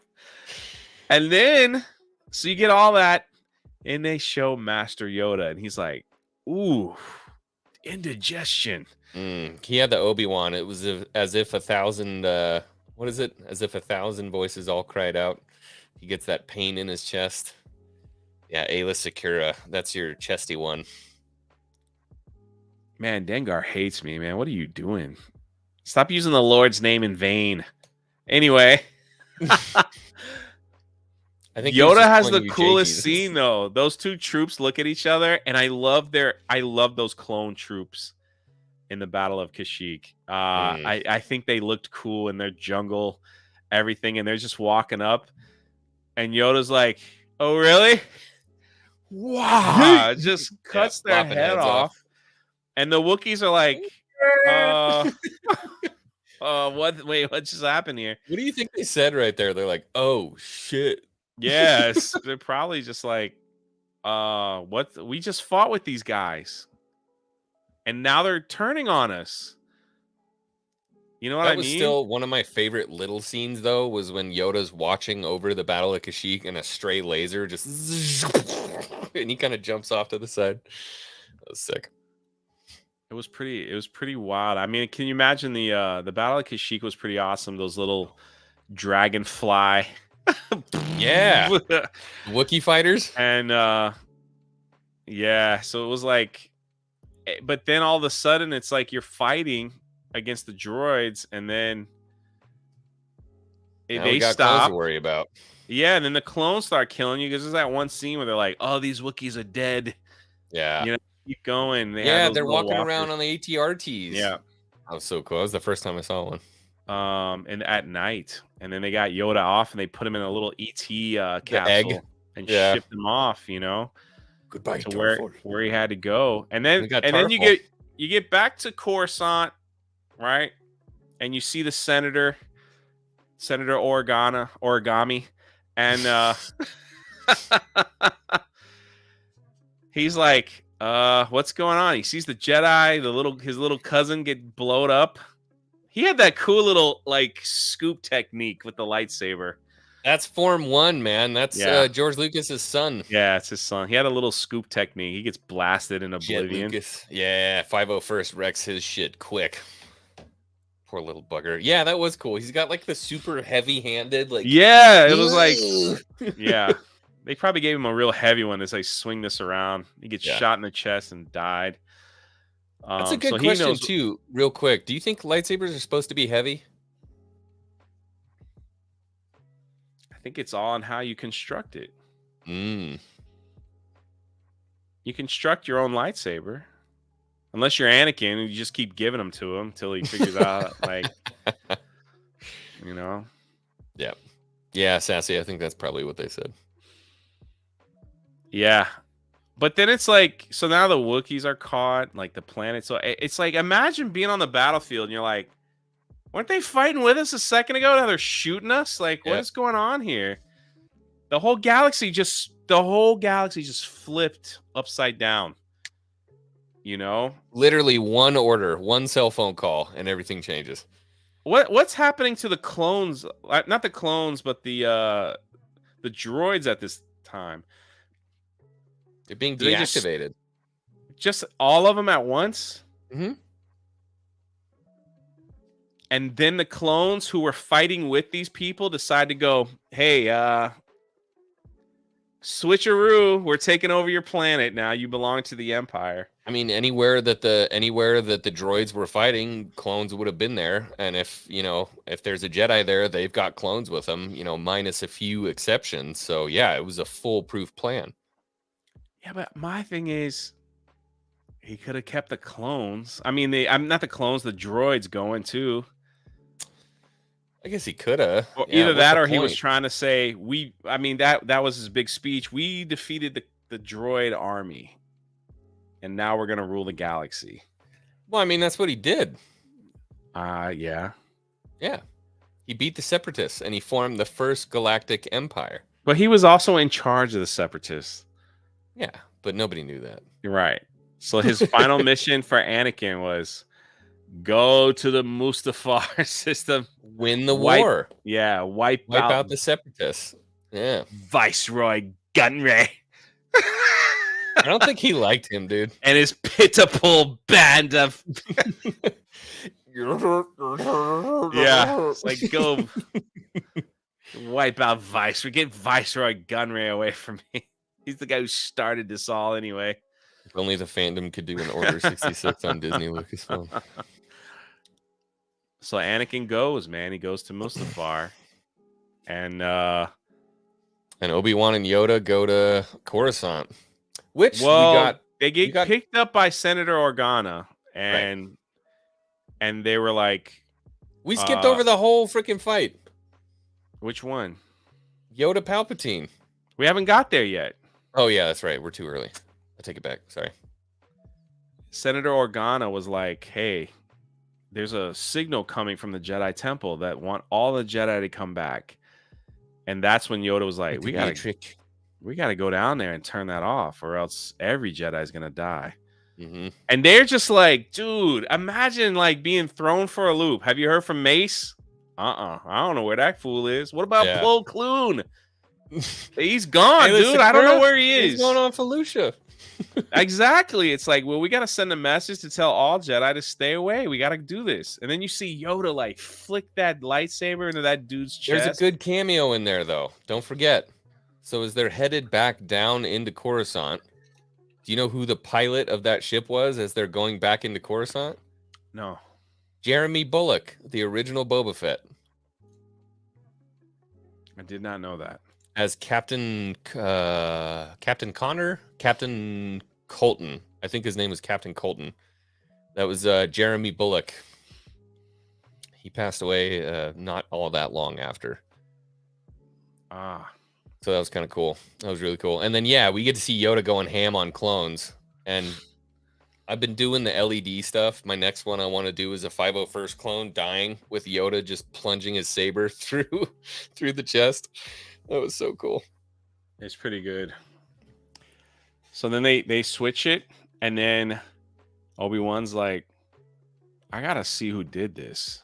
Not even the youngling survived. Who did this? And Yoda's like, you don't want to check the security tapes, man. Only you trust pain me. you will find. He's like, I gotta know, like, who did this? And he's like, it's Anakin. You're like, That's not possible. holy crap. And even at that moment, he's like, Yoda, send me to kill the Emperor. I can't do it, dude. Dang, dude, that's so powerful, man. That was really heavy because he's like, I don't care what he did. I can't kill him. Yes. That's my brother. He killed younglings, man. And so then he's like, I don't even know where to find him. He goes, I think you know. Goes right to Padme, dude. Yeah, Yoda knew. Nothing escapes him except for apparently the Sith. I think Yoda knew like what was coming, and that's why he didn't go, all right, Obi-Wan, first thing we're gonna do, two of us are gonna handle Palpatine and we'll take him out, then we'll go handle Anakin and take him out. Because if they had gone together, I think they could have got 100%. Palpatine. I mean, it was a close fight on both fronts. So if you had both of them, yeah, game over. I think they could have got him. Yeah. So, but for some reason, Yoda didn't do that. He was like, "Go to your brother, man. Go to your brother. Like, you got to go to your brother." But somehow Yoda knew he was gonna kill Anakin. Well, I mean, supposedly kill Anakin, but I mean, yeah, for Yoda to say something like that, like if you look there, you're not gonna like what you find. Like the second he saw that person laying on the ground, and he's like, this person didn't die by a blaster. He died by a lightsaber. Like he knew that was Anakin. Nobody else could have done it. Who else with a lightsaber could have done that? the Only Sith Anakin. Lord. Yeah, maybe. I just think that there was. I think if Yoda really wanted Palpatine dead, he would have brought Obi-Wan with him. The A team. So what's the reasoning to not do that? I think he just foresaw that there needed to be a balance. And then there would be a new hope. The Force guides him. The Force. Yoda's like in the Force, dude. Like the Force will tell him. So I have to chalk it up to the Force saying this just has to be. Like maybe you got a shot at taking down Palpatine. Maybe not. Take it. But if you lose, there'll be a new hope. Yeah, that this is just how it has to be. I see what you did there. That's the only reasoning. Because if I'm Yoda, I'm like, get whoever we got. Let's go kill Palpatine. We'll deal with that mess later. At least we got the Sith Lord out. Then we'll go find Anakin. He'll be confused a confused teenager watching too much TV. We'll figure him out. We'll have a talking to, and then we'll rebuild what's going on. Yeah, that's the only thing I could think of is that the Force was like, send Obi-Wan to like this is gonna be, because Obi-Wan ends up training Luke, his son. So according to some people,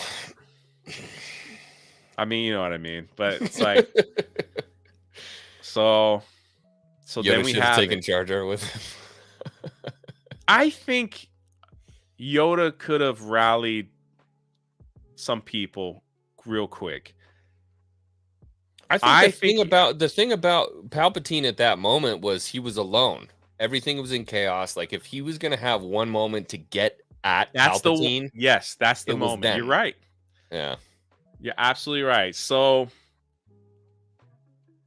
here it comes. So Yoda goes to confront Palpatine, and he shows up, and Palpatine's thinking all the Jedi are dead. I'm good. Now it's about getting my clones in play, getting my troops in place, getting everything settled. I'll make a speech. We're gonna be good. Let's just move on.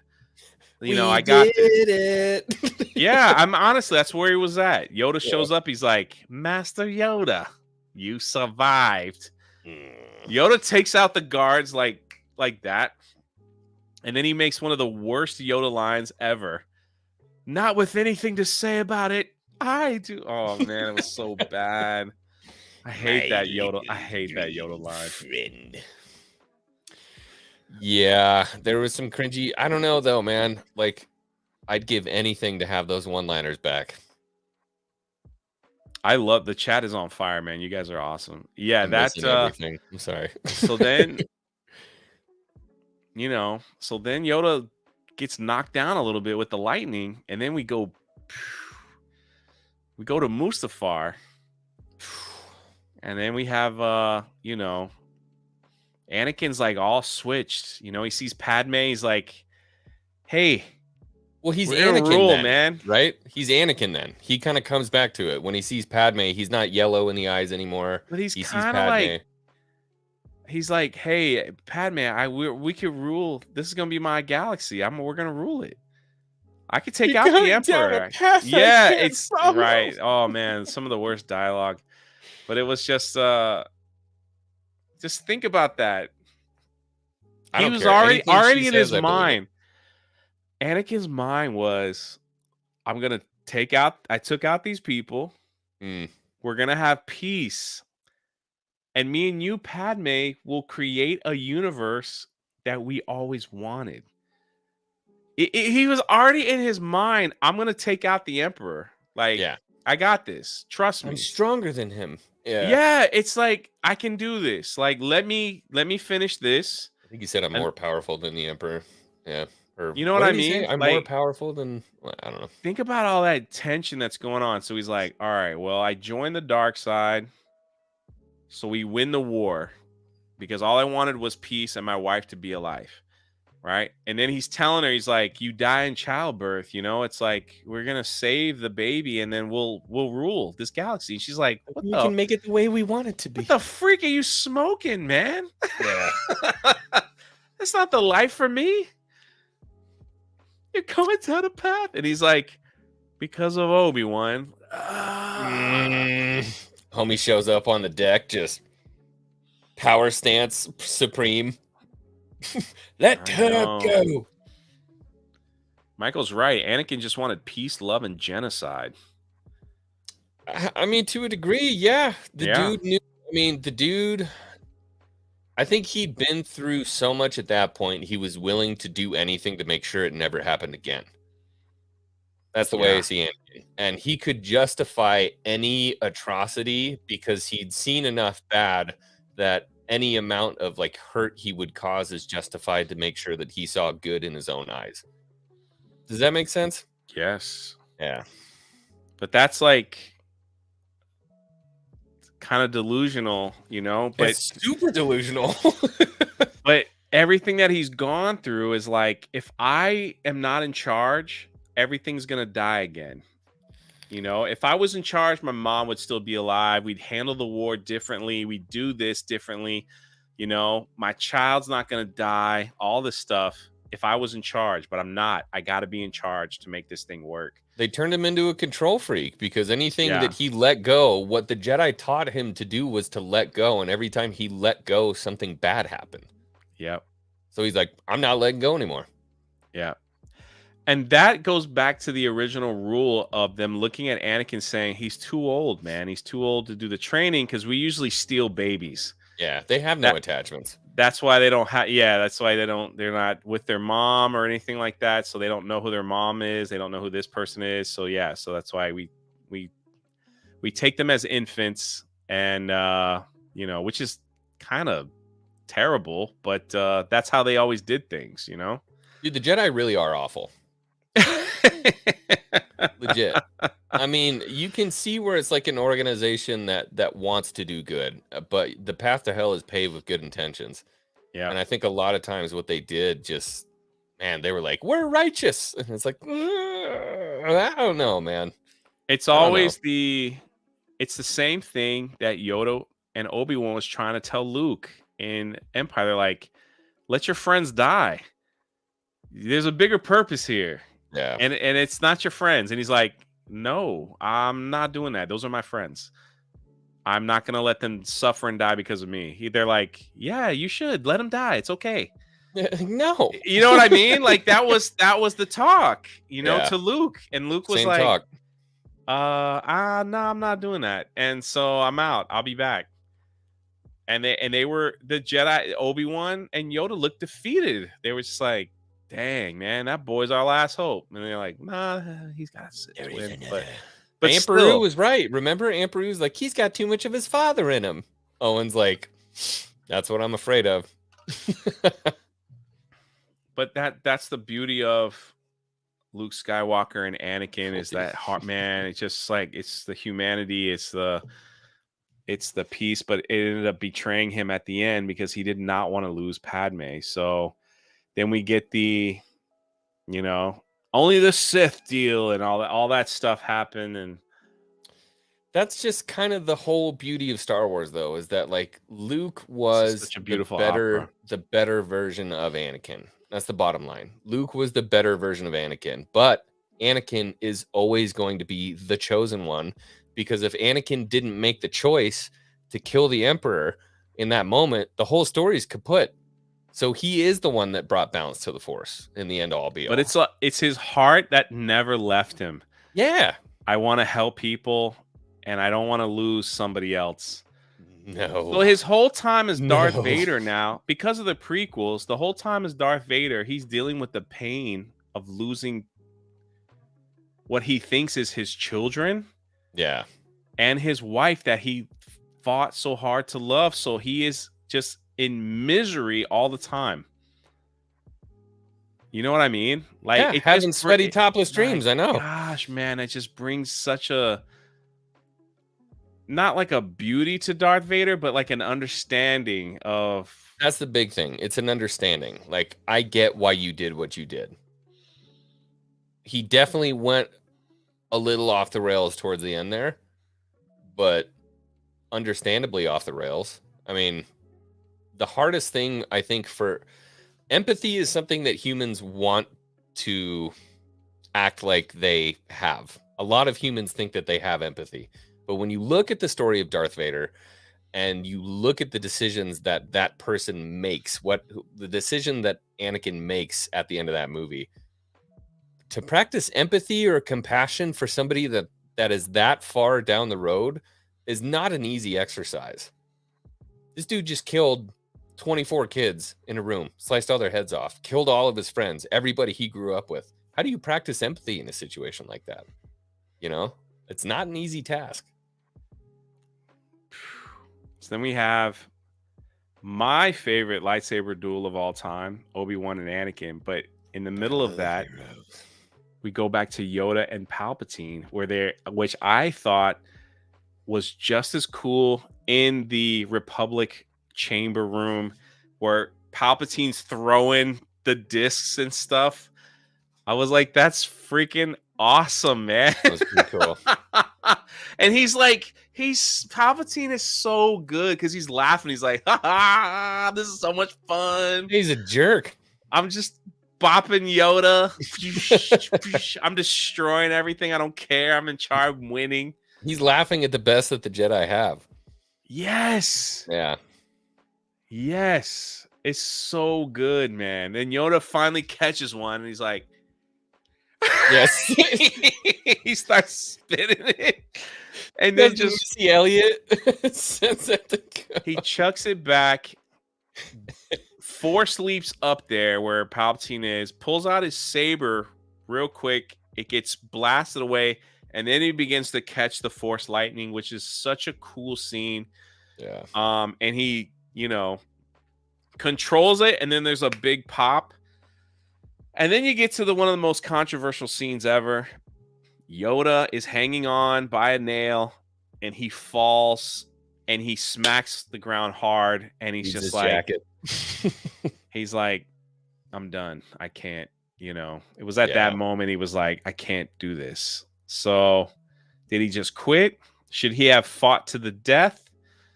Did he get a sense of there's something else that's going to happen? Just leave for now. Was the Force telling him, like, you can't win this, you got to go? Or was he just like, I failed, I got to get out of here, I'm going to die? Which, I mean, it could go any way, Yeah, it goes back to the kind of the original argument we were having, where he's thinking, maybe there is something else. Maybe there is something better. If I stay here, I die, everything falls apart. If I concede now and leave, maybe we can do something else. But yeah, that's the thing. I mean, I think a lot of people want to view Yoda as like the penultimate hero, right?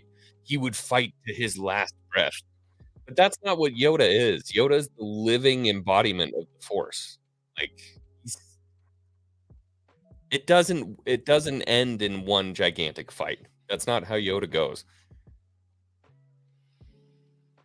So he crawls out and he's like, into hiding I must go. Yeah. And that's rough, man. He doesn't even it's like Yoda doesn't even want to go check on Obi-Wan. He's like, he is defeated, dude. He is done. Yeah. He's got to go. He doesn't even know what's happening with Obi-Wan right now. Doesn't even know. It takes a true warrior, though. I mean, to survive and to fight another day. Even if that day is 20 years from now, or not even to fight again, to train somebody else to fight again.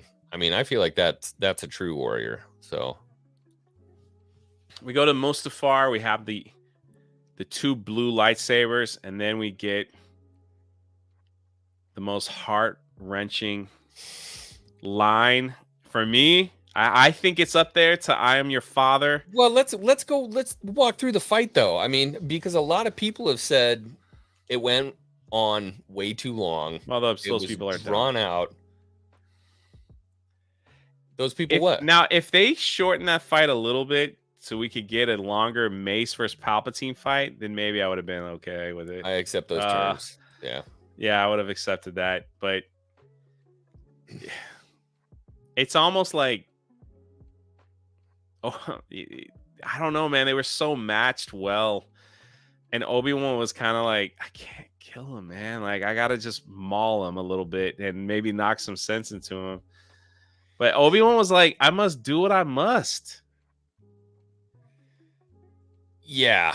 So that's the hard part, right? I mean, you have Anakin, who is trained by Obi-Wan, first and foremost. So they knew every move the other person was going to make.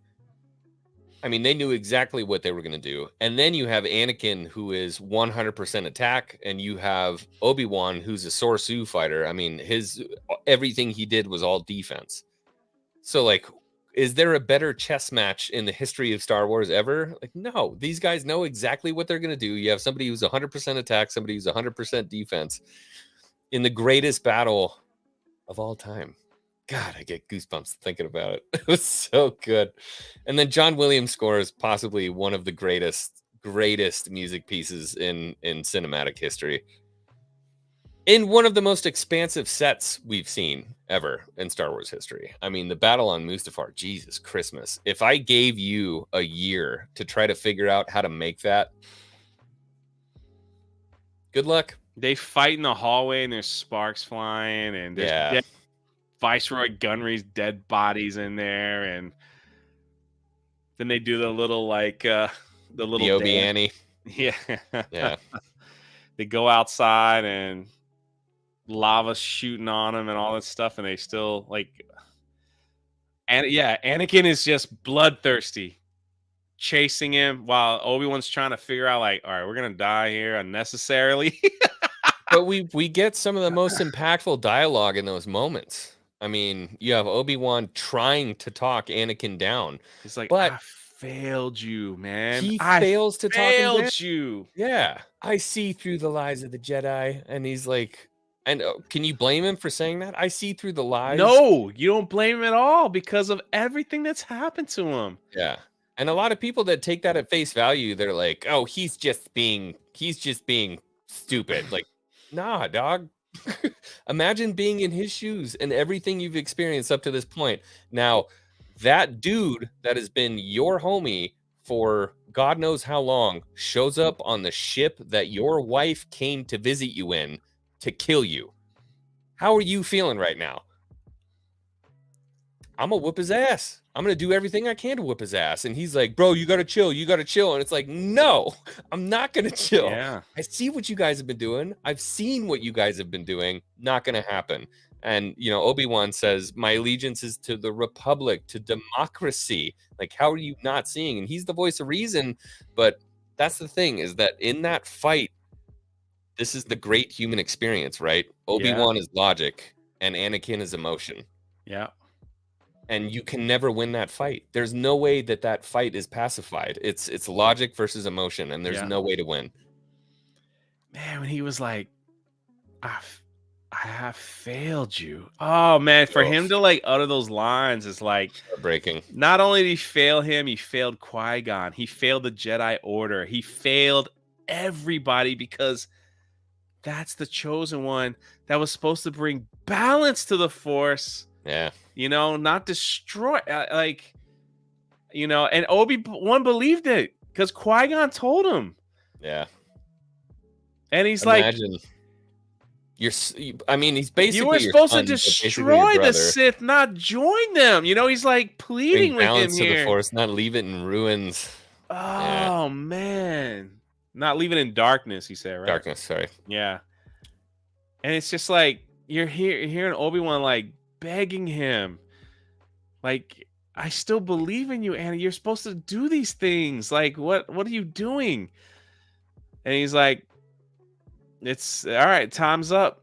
I'm Master. I'm in that moment right now. It's so bad. It's like, dude, it's like, yeah, you got chills. There's no one talking in the theater, and you're just like, you know what's coming. Yeah. We know it's coming. Kinda. I mean, you figure he's gonna lose, but you don't really know what's gonna happen, right? And then he says it. Don't try it. He tried to jump over him, and he gets all cut up. And then he's laying there screaming, I hate you. Dude, that's when you look at the most pivotal moment in all of Star Wars, the most impactful moment ever in Star Wars, Anakin is burning to death. And Obi-Wan says, I loved you. And he's eyes red. I hate you. Yeah. And he's trying to crawl doesn't up even the sand. Stop the fire, dude. He just can't look at it because he knows Anakin's got to die. Yeah. And that was ultimately for me in that scene, you can kind of see good always triumphs over evil, or at least love always triumphs hate. Because even in that moment, hate, anger, all that burning passion and just the absolute searing hatred is trying to climb up to continue. He's trying to kill him. He's trying to climb up the sand to kill him. And the only reason it's working is because he's got a freaking mechanical hand. Everything else is gone. And you were my brother, Anakin. Loves and he on the just top of the hill. he couldn't even get the line out. I loved you. Yeah. And you know how hard that must have been because this whole time Obi-Wan's trying to teach him, let go. There's no love. There's no this. There's just loyalty. And for him to like break the Jedi code in that moment to say, I'm attached to you because you're my brother and I loved you was like that that you don't understand. That breaks the Jedi Order right there. That breaks everything that Obi-Wan's been taught. It breaks like his Jedi oath that he took, his oath to the Republic, his oath to the Order. He broke it all right there to tell Anakin. And for Anakin not to receive it at that moment, oh, dude. I mean, most people I've talked to have been like, but it's true. It's just like that would have been the moment where Anakin would have been like, wow, you have emotion finally? Like, you really? Yeah. But Anakin was all burnt up at that moment, and then Obi-Wan picks up his lightsaber and just kind of dips. And doesn't leaves, man. I mean, what do you do at that point? You can walk down there and grease him, I guess. He couldn't do it. He couldn't kill him, so he left, assuming he probably thought he was just going to die. Wouldn't you? Of course. Yeah.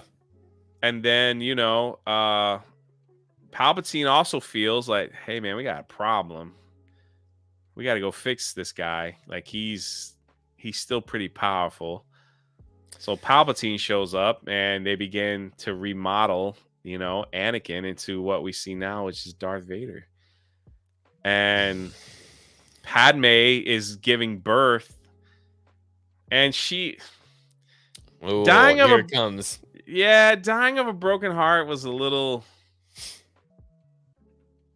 When you think about all this emotion that happens now, where he's like, she died in childbirth. Yeah, she died in childbirth. Yeah, I hate that. People are like, she died of a broken heart, which does happen. It's actually scientifically been proven that you can die of a broken heart. I get that, but I think that would be lame because I think childbirth. Yeah, because I think, well, the reason why it's goofy is because the robot's like, well, there's really nothing wrong with her. She just lost the will to live. And they didn't have to do. That's the one line they didn't need. She could have died. Yeah, died in childbirth, and everyone would have accepted that for that because Padme. From the first 3 films, Padme was always one of the most. She's one of the strongest characters. Yeah, that have no force powers in Star Wars. Yeah, she had no fear of any Jedi, Sith, or whatever. She had no fear, even at a young age as the Queen. She had no fear of telling it like it was. She had no fear of like, I vote. I want to vote for a new chancellor. I want to do this. I'm going to do that. I'm going back to my people. I'm going to set them free. I've got, she put this plan together in the Phantom Menace to win back her world. I'm going to get Obi-Wan. If you're going to protect me, I guess you're coming with me. I mean, and so for her to be like, well, I'm just going to die because I'm sad. It just doesn't fit her character. Yeah, but I mean, in my opinion, in the same token, though, Anakin was the yin to her yang. You know what I mean? They were like the galaxies across the stars, right? That's the name of the piece. They were an extension of each other. So if one half dies, the other half dies. You know what I mean? And Anakin did die that day, for the most part. Yeah. I would have. For me, it was like he choked her to a point where it was, she couldn't get her back. She couldn't get it back. Well, she just couldn't recover from the injuries or something, and then she gives birth on top of it. Yeah, I see that. Yeah, I mean, dude, could have choked her, and it started a trauma where they had to do emergency surgery to get the babies out and all that stuff. And I like that more, where she's like, basically she's like so in shock from everything. Her husband just fucking choked her out and left her for dead on a platform. Yeah. And then now she's giving birth. It was all too much. Like, her heart just gave out. She died. Yeah. And that makes more sense for when I think she's just Palpatine too tough says for that. Like, she just seemed like a fighter to me that would want to be there for her kids. That's the argument, though. Like, it's not like everything was gone. What about your kids? Yeah. And Lord knows, dude, when a woman becomes a mother, they hit this like Super Saiyan level of like pain tolerance and ability to survive things. That's just ridiculous. That's why that's What? Yeah. That's why I would have preferred if she just had died from her injuries and there was nothing she could do about it. See, this is the kind of conversation about Star Wars that I enjoy, though. Like, this is Same. nice. You know what I mean? It's like, well, what happened? I don't know. It could have been that. Yeah, it's a bunch of speculation. It's not like.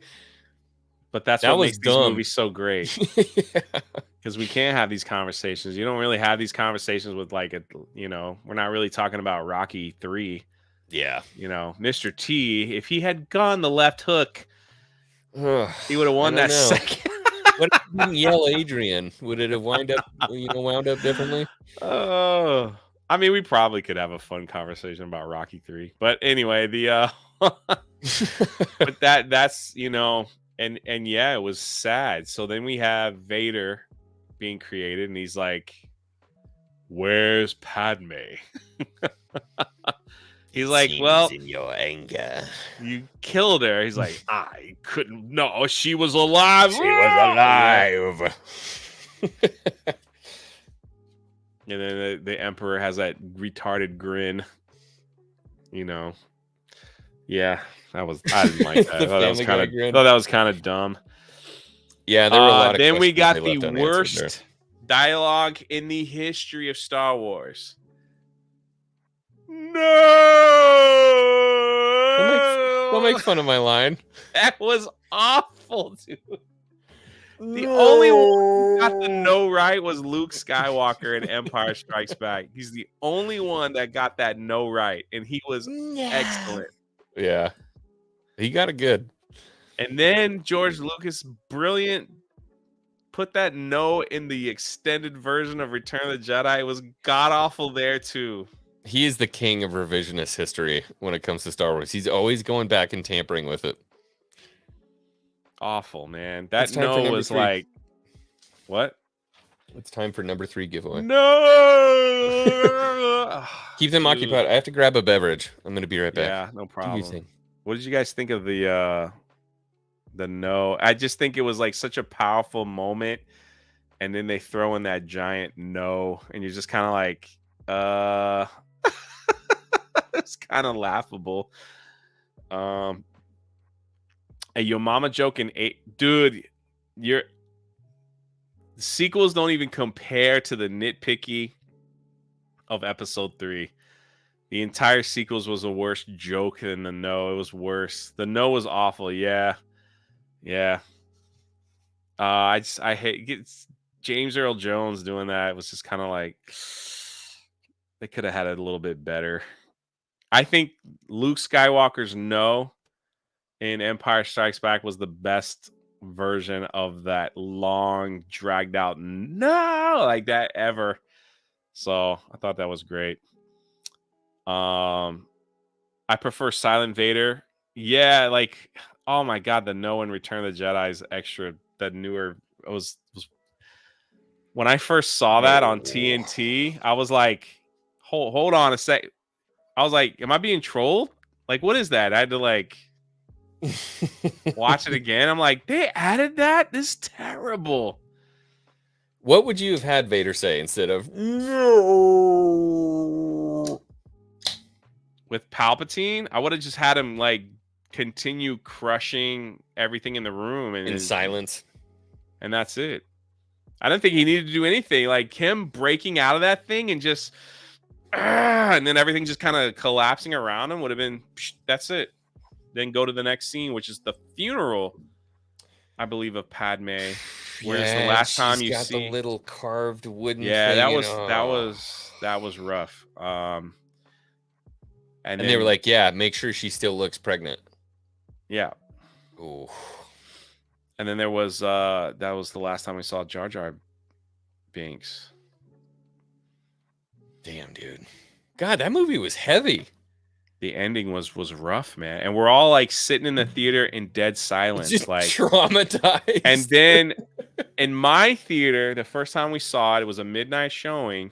Everyone, yeah, we're all traumatized because everyone's dead.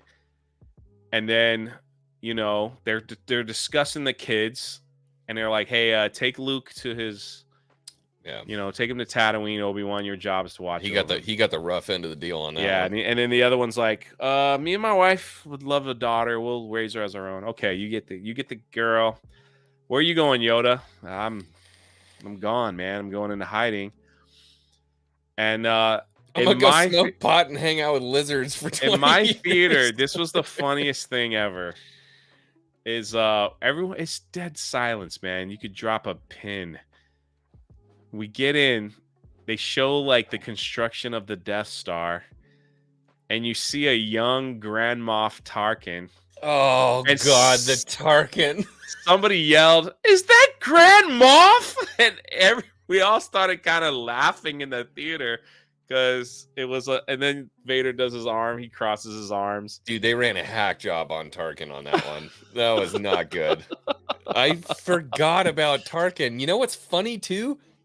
In one of the 120 figures that I went through, they have that claymation face Tarkin. It was brutal. It was brutal. And then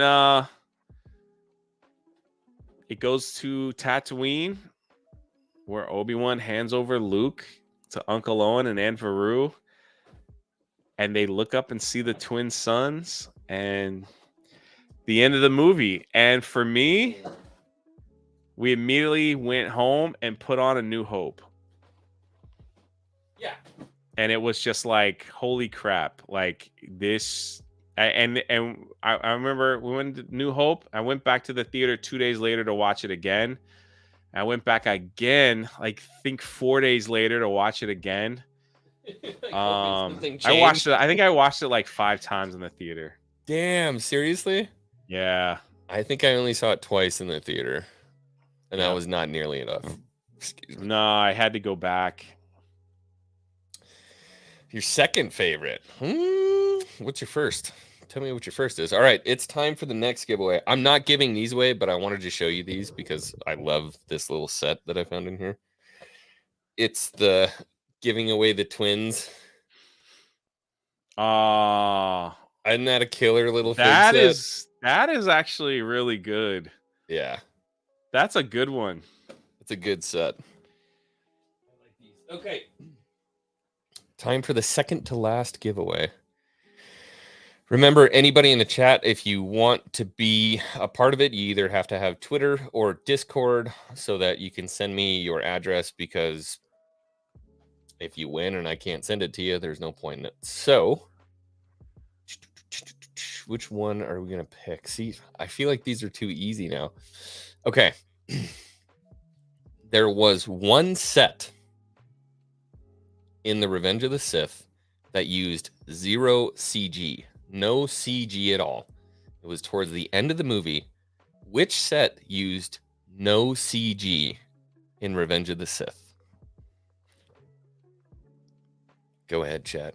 See what you got. And then I'm going to pick the fig to see what you guys are playing for here. Let's pick a good one. And he left. Which means the next live stream, we're going to go into A New Hope. What are you talking about? I didn't leave. Oh, sorry. And there's so much, like, just to give a little touch.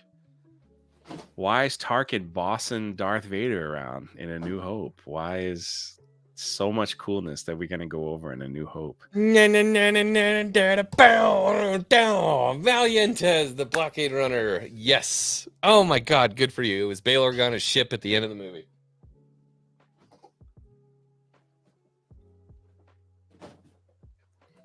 Good one. There's so many. Okay, I brought all the good ones to the top. Not gonna look. Not gonna look. Watch me get a crappy one now that I picked. Okay. I'm going to give you an option to repick here, but this is a good one. If you want what's considered a tactical ops trooper, not a 501st, but a tactical ops trooper, you can take it Valientes. If you don't, I'll redraw.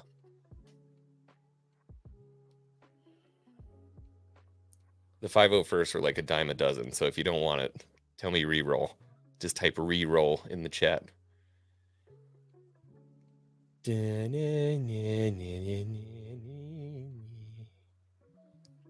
Okay. reroll.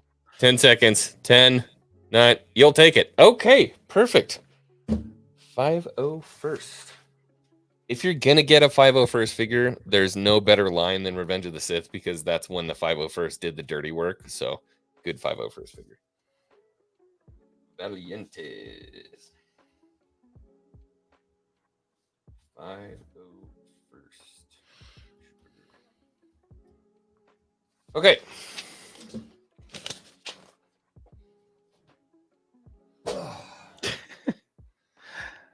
Huh. I feel like watching this movie again. Yeah. Maybe If it wasn't early for Hogwarts tomorrow. Legacy, I would get off of this and just go watch Revenge right now. But I watched it 2 days ago. 2 days ago? Might have been like 4 days ago. I watched as So much of it good. as I could and fell asleep. Wow. I'm old. I get tired late at night. I'm not gonna lie. I'm not saying it's a bad movie. I just fall asleep. I hear you. Yeah. There's one more giveaway, so don't go. There's one left at the end here. Ugh. Okay.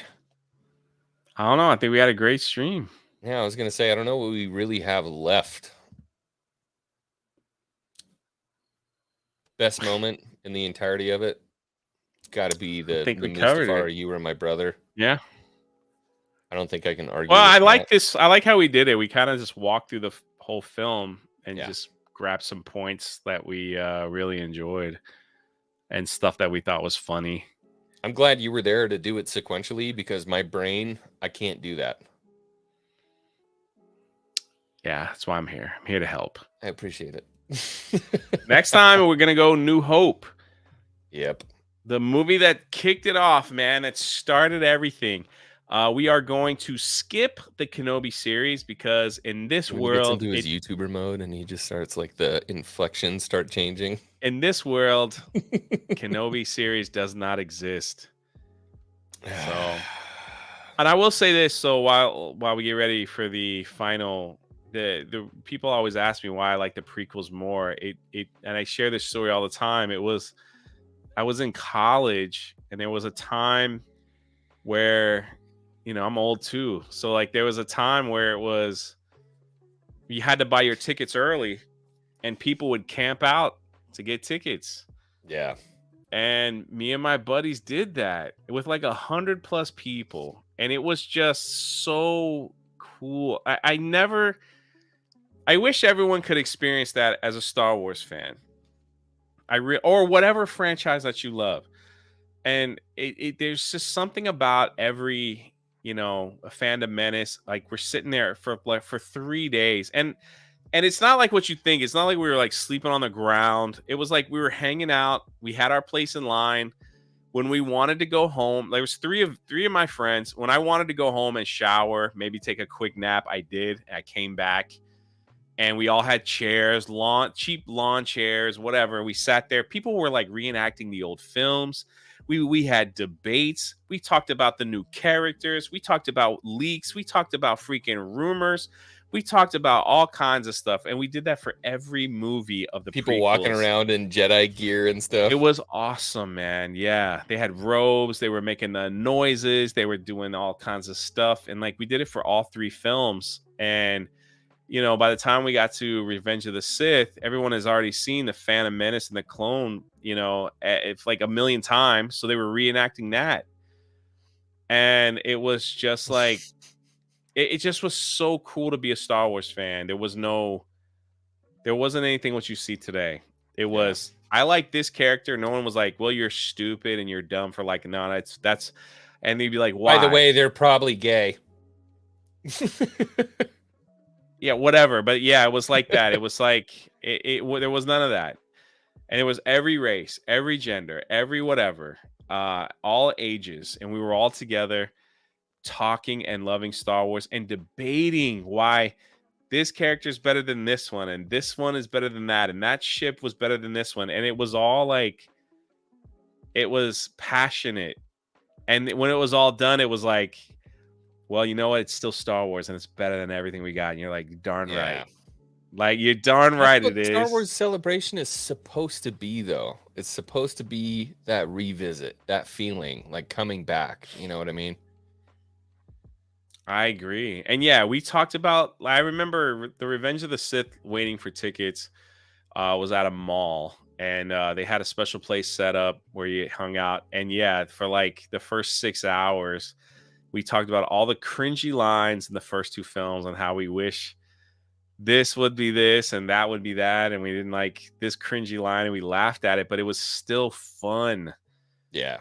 It was still fun, you know? And I remember, you know, you saw these people for a few days. You bought your tickets like 2 weeks early. Then you came back and you're like, hey, Billy, hey, Mary, this, whatever. We watched the film together, and I never saw those people again. Yeah, but they were your best friends for at least They a were week. my best friends. They were people like that were, you know, like someone would go out and get like cheeseburgers at McDonald's for everyone. And then it'd be like, it's freaking awesome, dude. That's when Star Wars was based around love, not hate. Yeah, it was really cool. And that's, you know, and so then when the Force... Bro, Jay, we gotta go back. We gotta go back. Man, you know what? It's just, it was a cool time, man. And I went to Star Wars Celebration a few times. There was one in Orlando, and it was awesome. And I remember The Force Awakens coming out, and I was mad excited. I ain't gonna lie, I was freaking excited. And when the tickets went on sale, dude, you and everybody else, we were all pumped. You know, when that first teaser trailer hit, and it was just literally like 6 seconds of pitch black, then like a little scene of BB-8, yeah, then it was pitch black, and then it was like Rey. You're like, who the heck is that? It was pitch black, and then the freaking Falcon shoots out with 2 TIE fighters, and that was it. That's all you got. There's been an awakening. Well, no, remember they flashed the stormtroopers. Yeah, and they showed Finn. No, the first part was Finn was yeah, and then that was it. Yeah. I remember when it was down to that much of a base debate, people are like, why is there a black stormtrooper? I'm like, dude, it's not clones. Are you kidding me? It's not clones. It's stormtroopers. Oh, the easy days. And I remember I was watching the movie with my brother, and we're like, you know, and we'll get to that debate too, but we're like an hour and 45 minutes in. I'm like, where the freak is Luke? Yeah. The infamous we're like, wiggle. I'm looking at my watch like, Luke's got to show up, man. What the freak, man? Yeah. And he just was 1 second. Man, hey, look, if you want to do a continuation, we can do 7, 8, 9. I just don't I don't need that kind of hate in my life. Bro, 7 will probably get a little love. Didn't hate it. But 8, man, don't get me going on that trash. Everything changes. That was the Great Awakening for sure. So, all right, 9. All right, giveaway. Let's end on positivity. Positivity, man. Oh, you brought up 9. Yeah, we don't have to go down that rabbit hole. That's a real problem. All right, last giveaway of the night. I want to thank you, everybody that's here. 56 people here. I can't thank you guys enough. I have a tiny little channel to have 56 people here watching right now. This is amazing. I love you guys. I've been watching you in the chat. This is the stuff that I love. We're having debates about Star Wars. We're talking about Star Wars in the chat. We're arguing about Star Wars. That's what I miss more than anything. So thank you guys so much for being here, listening to this drunk guy and myself talk about Star Wars. And we're going into the original trilogy next week. I'm really excited about that. But we're going to do one more giveaway. Again, anybody who wants to partake in the giveaway, you have to have Twitter or Discord so you can send me your address. Otherwise, it's never going to get to you. So, next giveaway. The question is, this one was a gimme. I should have done this one first. Dang it.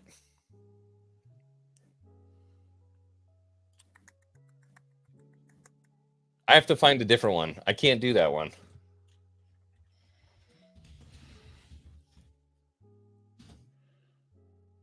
We already had Jeremy Bullock as an answer, so we can't do that one again. I should have planned better. I just thought it was such a good question.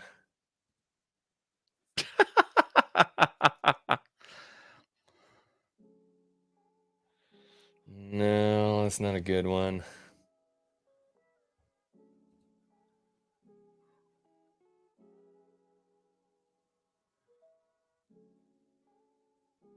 Awkward silence. You good? I'm sticking through these. There's got to be one. Okay.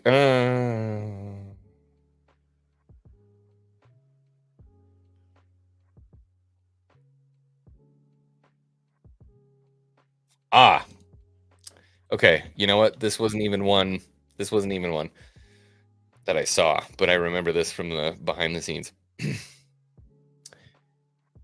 What mistake did they make during the filming of the sequence of Mace Windu and Palpatine fighting when it came to the weapons they were holding? That I don't even know that one.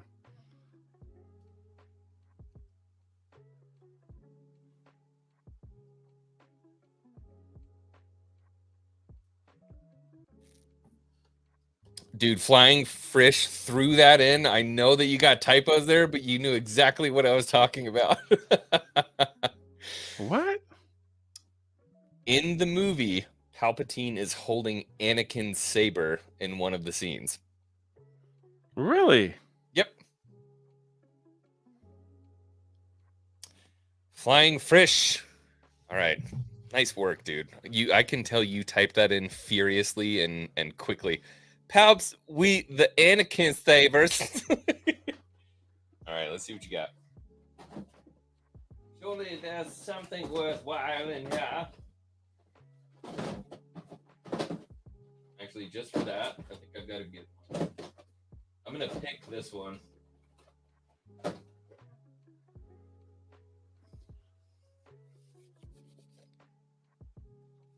Oh, this one has a scratch on the bubble. I'm sorry, but it's totally worth it. Supreme Chancellor Palpatine. That's pretty good. This is a great little figure. This is an awesome little figure. And he comes with the binders from when he got arrested. Ooh. He comes with little handcuffs so you can handcuff him. All right, the Flying Frisch. You got to hit me up on Twitter or on Discord or something like that. Ish.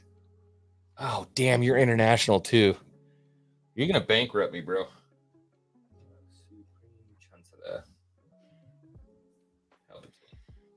All right. That was it for the giveaways. That's the only reason you guys were here anyways. I know you weren't here for Drunk 3PO. So, any closing arguments? Anything you want to say? Nah, man. I think we did. I think we hit it perfectly. Everything is awesome. Drunk is the Canadian Bear plushie still available, says Becky. No, we sold out. Man, you guys missed on that. You didn't see the 2-hour-long stream where he was signing butts?